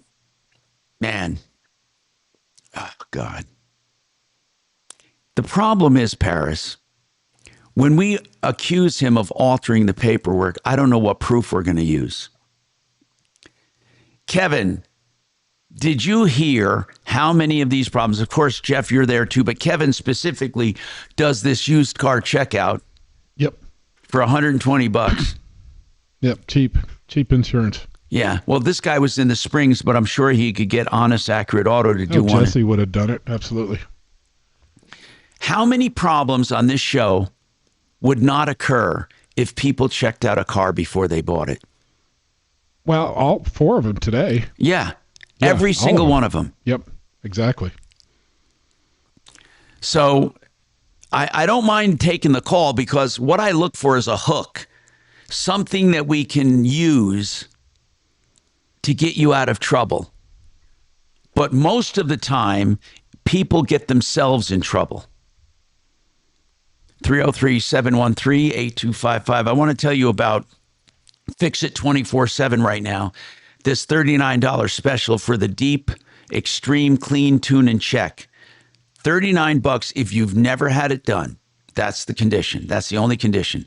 $39. They will make sure your furnace runs all year, and they will check it out and clean it, extreme clean, like a refurbishment, for just $39. And then denverregen.com, weight loss, semaglutide, or tirzepatide, pennies on the dollar compared to the competition. Mark is on it and loves it. denverregen.com.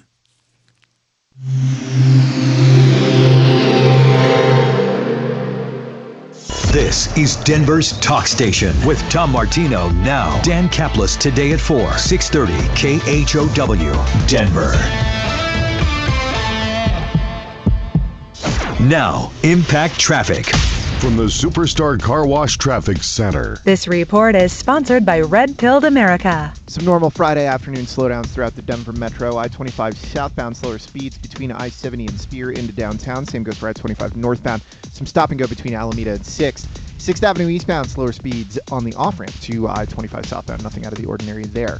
Speaking of your usual slowdowns, I-270 westbound through Commerce City. Some stop and go between I-70 and Spear. With traffic, I'm Mark Swan. This week on Red Pilled America, what role has Hollywood played in American crime? To find the answer, we tell the story of how a musical movement born in the late 80s impacted urban America. Listen to Red Pilled America on the iHeartRadio app. That's Red Pilled America, a storytelling show.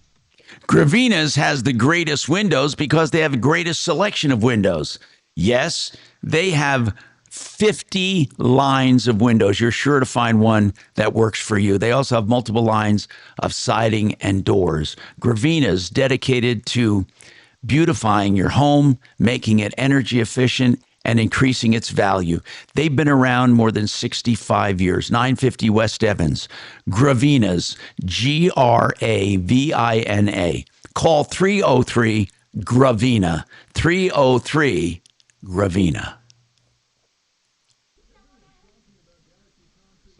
Point, that's still on him. So you can't expect to get a $10,000 car for $2,000. Yeah, that's weird.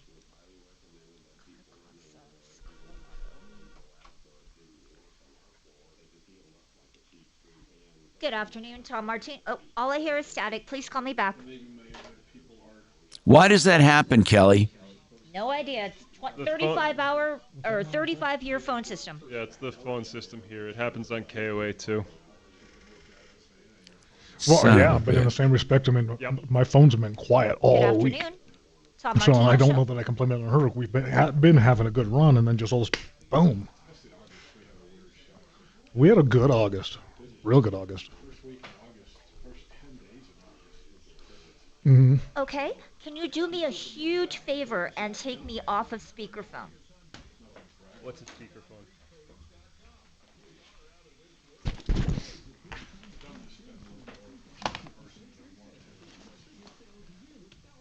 Okay, okay.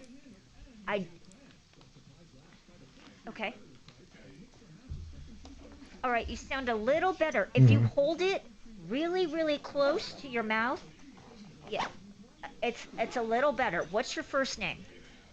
Stephanie. Why stop now? Okay. What's your name, Miss? Hey, Jeff, is it coming on hunting season in the fall? Tisha. Yeah. Okay, Tisha. Yeah. Start? Yeah, they just picked up 2 dead hunters yesterday. They did. No, they did. Really? Yeah.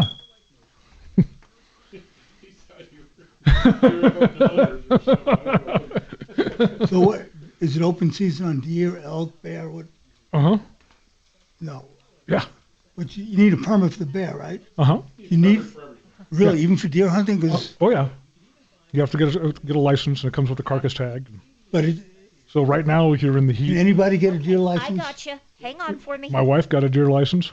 Because a bear one, you need special, isn't it like a lottery for it? They're all, well... Depending on the area that you're going to hunt, there's lotteries for antlers or antler lists. Oh, really? Mm-hmm. Yeah, it's statewide. There's variances all over. And then they also have over-the-counter tags for like elk. and those are good for a large number of units, and they're available in unlimited supply. Drive up to 7-Eleven in Meeker and buy an elk tag. Mm-hmm. Really? Oh, yeah. Yeah. As long as you have a hunter's education. As long as you have a hunter's education. Yeah. So, but I don't see right now you're in the full swing of muzzleloader season. So, and still archery. And then, I know for a while you could buy a mountain lion tag mid-season. As long as you got an endorsement. You have to have a mountain lion endorsement. See, I don't remember what my brother-in-law was doing up there because he shot one. I mean, I can understand the He went and got it afterward. the deer and the elk. Uh-huh. But why mountain lions? You don't eat them. Yes, you do. Oh, you do. Yes, and you were legally required to remove all edible portions of meat. That was one of the biggest lies they had when they were trying to ban the mountain lion hunting because it was trophy hunting. No, it's not. You have to eat that meat. And by the way, that is some damn good meat. Now, have you eaten it? Oh, yeah. Yeah, it's not So, bad. what? It's not bad. No, Bear, so- I'm not fond of. Does it taste like herbivores? You know, deer and elk, cows and everything. Tastes pretty much the same, right? No. Can you tell the difference between I don't think so at all. carnivore meat and herbivore meat? I mean, I guess if somebody didn't tell me it was a carnivore, I wouldn't know that. Really? So if It's a lot in the preparation. Yeah, I mean, yeah, you can ruin a perfectly good prime rib. Yes. Yeah, I know that. No, but I'm saying even bear. If somebody does not cook bear properly, it is greasy as. Mm-hmm. But I've had good bear, and I've had other stuff I wouldn't feed my dog. Yeah, that's a hard one to cook. I don't know how to cook bear. I've never tried, I guess. But, yeah, it's not a lot of meat, but it is greasy. That's interesting. Zellmans.com, code radio for 15% off. Hi, Tom Martino, your troubleshooter. 303-713-TALK, 713-8255. So basically, this past week has been an experience in used car salesmen and contractors. Home contractors suck too. By the way, not K&H. K&H Home Solutions, by the way, if you're looking for painters, they now have painting. K&H Painting Pros. Go to khwindows.com. Tisha, you have a comment on contractors in general. Go ahead. Yes, I have a about 3 years ago, a friend was building a little shop, boba shop or drink shop, and she got ripped off for like 20 grand. She put down for him to finish the job, and it was never finished. Yeah, most of the time when you make a down payment, most of the time for most contractors, the money is going to another job. That's what I say. In my case, I know in California, they have a contractor's licensing board. I called so many people. I got the runaround. I ended up talking to Dora. They sent Secretary of State. Secretary of State there told me they had 600 complaints about contractors. Yeah. In 1 year. I don't doubt that at all. I don't doubt that at all. Yeah. I know, but it for me, I would never hire anybody. If they wanted money up front, no. I will just pay for the equipment. I'll pay for the, everything I needed by myself with and have it delivered. Here's what I think. Contractors always say to me, well, how do I know I'm going to get paid? And here's what I tell them. If you can't qualify a buyer up front with an application with a customer, don't do business with them. If you can't trust them to pay you, you shouldn't even be working for them. Exactly. But why isn't there a contractor's licensing board like they have in California? There are contract arbitration. Tisha.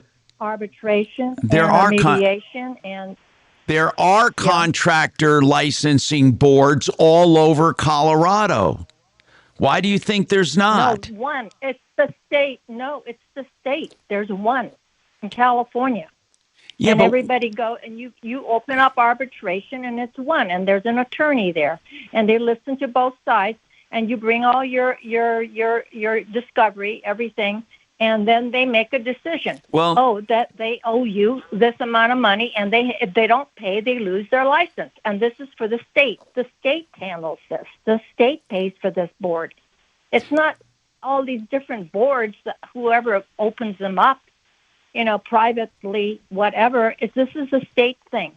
Now, Secretary of State's not going to do jack about it, because they got 600 complaints, and it continues because there's no accountability. If they have what they have in the state, a governing board from the state that governs this, and it only applies to people who have licenses from the state. Okay. And if they don't do this is how I worked. I got $8,000 back from a roofer in California. I complained. But we don't have that in Colorado. We just don't have it. That's what I'm saying. Well, okay, but you know what? Why don't they have one? I don't know why they don't. They have an electrical and they have plumbing on the state level. That's the only thing they have. If you think that would help, I don't know if it would help or not. I mean, it would be better than nothing. At this point, I think I've always been for less government and more personal responsibility. But I'm beginning to think people are too stupid to protect themselves. I am so disgusted. I am so disgusted with where things have gone. I'm really serious. I'm just so disgusted with how many people have been ripped off lately that I'm beginning to believe that people are too stupid to protect themselves. They take no responsibility for their mistakes, none at all. Thanks for calling. All they do is say, they put me in this car. They wouldn't let me get the car checked out. What kind of a stupid comment is that? They wouldn't let me check the car out. What does that mean? Okay, then don't buy it. Nobody's forcing you to buy it. They wouldn't let me check the car out. They wouldn't let me, Tom. I had no choice. They wouldn't let me check the car out. And they put me into this loan. And they only gave me this for my trade-in. You notice they always say, these people did this to me. They did it to me.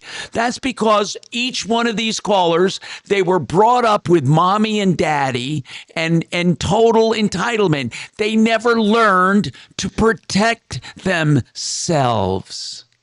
You see, a little lion cub even learns how to protect itself.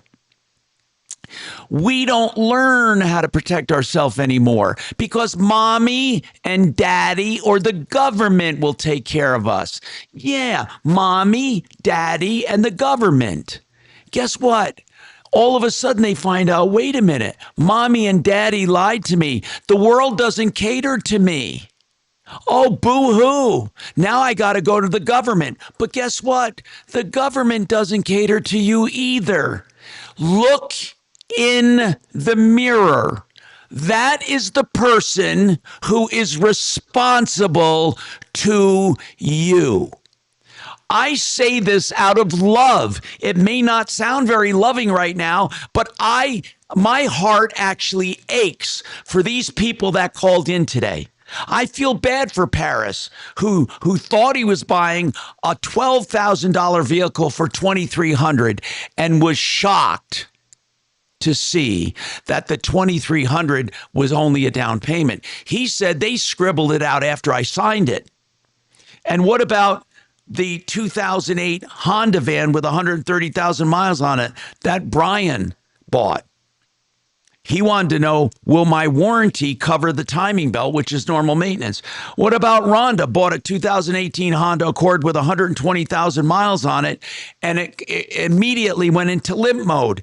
And she said the bank repossessed it now. Now the company wants $5,600 from me for the repossessed car and the repairs on my trade.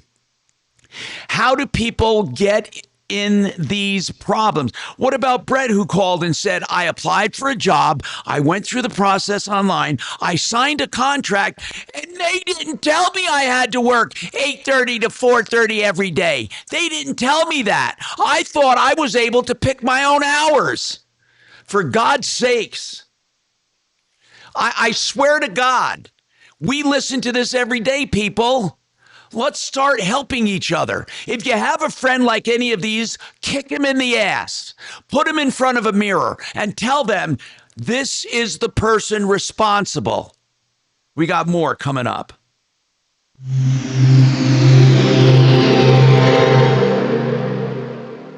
Now, I wish you get passionate about things every now and again.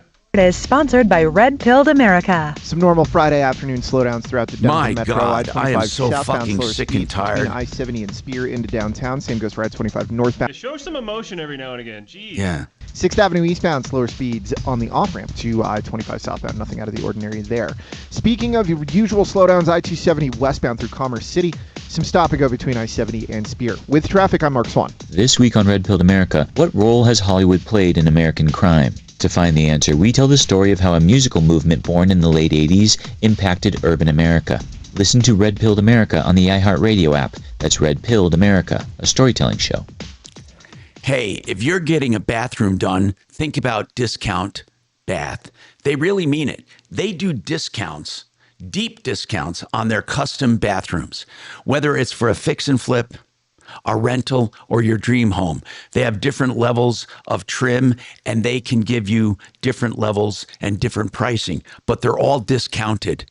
So go to the website, discountbath.com. You'll get a link there where you can upload video. So take your smartphone and tell them what you want. I want to move this vanity. I want to add this toilet over here. Move it. I want to do a walk-in shower. I want to move this wall. Whatever it is, they'll give you a price without coming to your home. And of course, they're always willing to talk to you. Discountbath.com for discounts on baths. 720-979-2322. Bad. You haven't had any weather to push anything yet. So, but once the weather starts, they'll stay just in front of the freeze line. So you'll get different times where you'll get pushes of birds and whatnot. And current restrictions on geese for dark geese, like Canadian geese, is 5 a day, and I think 15 is possession limit. Light geese, it's 20 a day, and I think 60 is the possession limit. And then after the goose season closes, they'll have a special conservation season for white geese only, where all bets are off. You can take the plugs out of your guns. You can use electronic calls. They stretch the hunting hours by an hour for the entire day, Take what you can get. and then you can shoot as many as you want. Wow! As they're trying to protect the wetlands, because unlike Canadian geese, the snow geese and white geese, they will uproot their food when they eat it. They don't peck at it, and so they're destroying the breeding But the lands. snow geese don't say it. They just... No, we disappear. definitely have them here too. Really? I thought they were transitory and they go to the... They migrate between the Arctic and South America. Nope. They're coming down from up north, up in Canada and whatnot. Yeah. And they'll push south and stay just like the dark geese, stay in front of the freeze lines. Right. Did you ever know a guy, Clarence, Sun Transmission? Yes. His kid, which is saying something, they're both nuts. Would trap geese at Sun's Lake. Mm-hmm. Well, and Open I his think Cadillac trunk and spread a bunch of corn. And they would go into the trunk to eat the rest of the corn and slam it and take them home. there was several years ago, there was a couple of homeless guys that were inside a van, and they cut a hole in the van, and they would take bread and lead it up, and the geese would come to get it, and they snag them up from inside there. They ended up getting busted for poaching. It was like, I mean, at least with these guys, they were definitely eating the thing. Well, the funny part was he had one that they never butchered or anything, and it took off, and it came That's back. why it's always freezing up. It's your fault. We had Stop watching TV on that computer. conservation licenses, so we could go over on amount all of it. Well, don't complain about it because not they make a working mess. then. So you had to use 22 shorts or pellet guns. Right. How about coyotes? Are they considered vermin? Uh-huh. So you can shoot them anytime? Or... Yeah, but you still have to have a license. Okay. That's a small game, but depending on where you are. Or you can have a fur bearer's license. You don't have to have a... So. Some parks and places you can't shoot a gun. Mm-hmm. Just because it's legal to shoot the coyote, it may not be legal where he is. Yeah, I'll tell that story out there.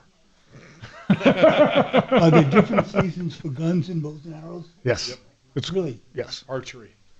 We're not playing cowboys and Indians. Guys, this fucking guy still believes. They're incredibly They were wrong. But it's still Which bullshit. fucking guy? The fucking guy who took that job and then was pissed that they dictated what hours he had to work. Yeah, I'm going to repeat what somebody said on the YouTube chat. Let it go, Elsa. Jesus Christ.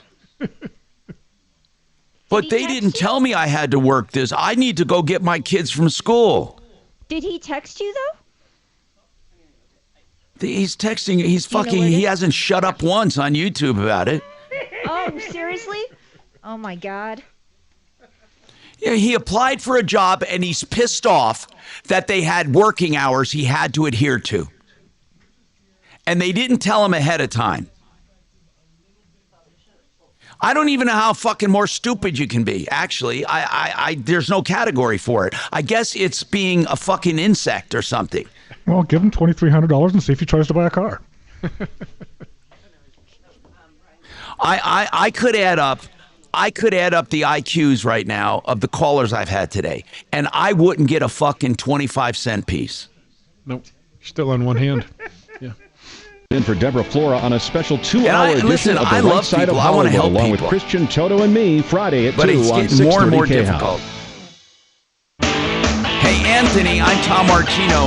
You have a question on used car sales. Go ahead, Anthony. Can you hear me? Yes, I can, Anthony. What's happening? I was wondering because you always say that if you buy a car as is, that they can disclose information.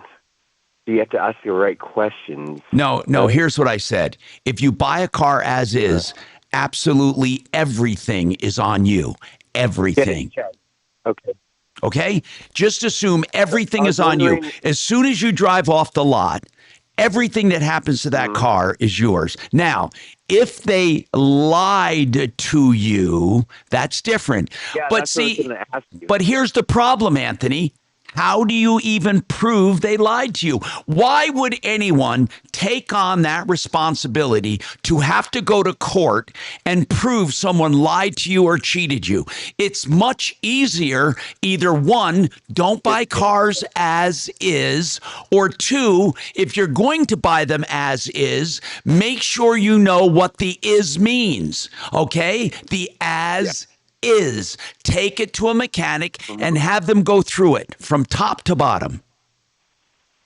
So if they lie to you and you find out later that there is a problem, you can't do anything about it. Yes, you can. If they specifically lied to you, for example, if they said to you, like transmission or if they told you the transmission was rebuilt and it wasn't, and later on, Jeff Vick says this transmission is deplorable. It was never rebuilt. You can take them to small claims court. You can take them to regular court, but there's no automatic system of justice. So all I'm saying is this. Even if they said the transmission was rebuilt, you have to have it checked out. Because even if you're right and you can prove that they're wrong, it's going to cost you money.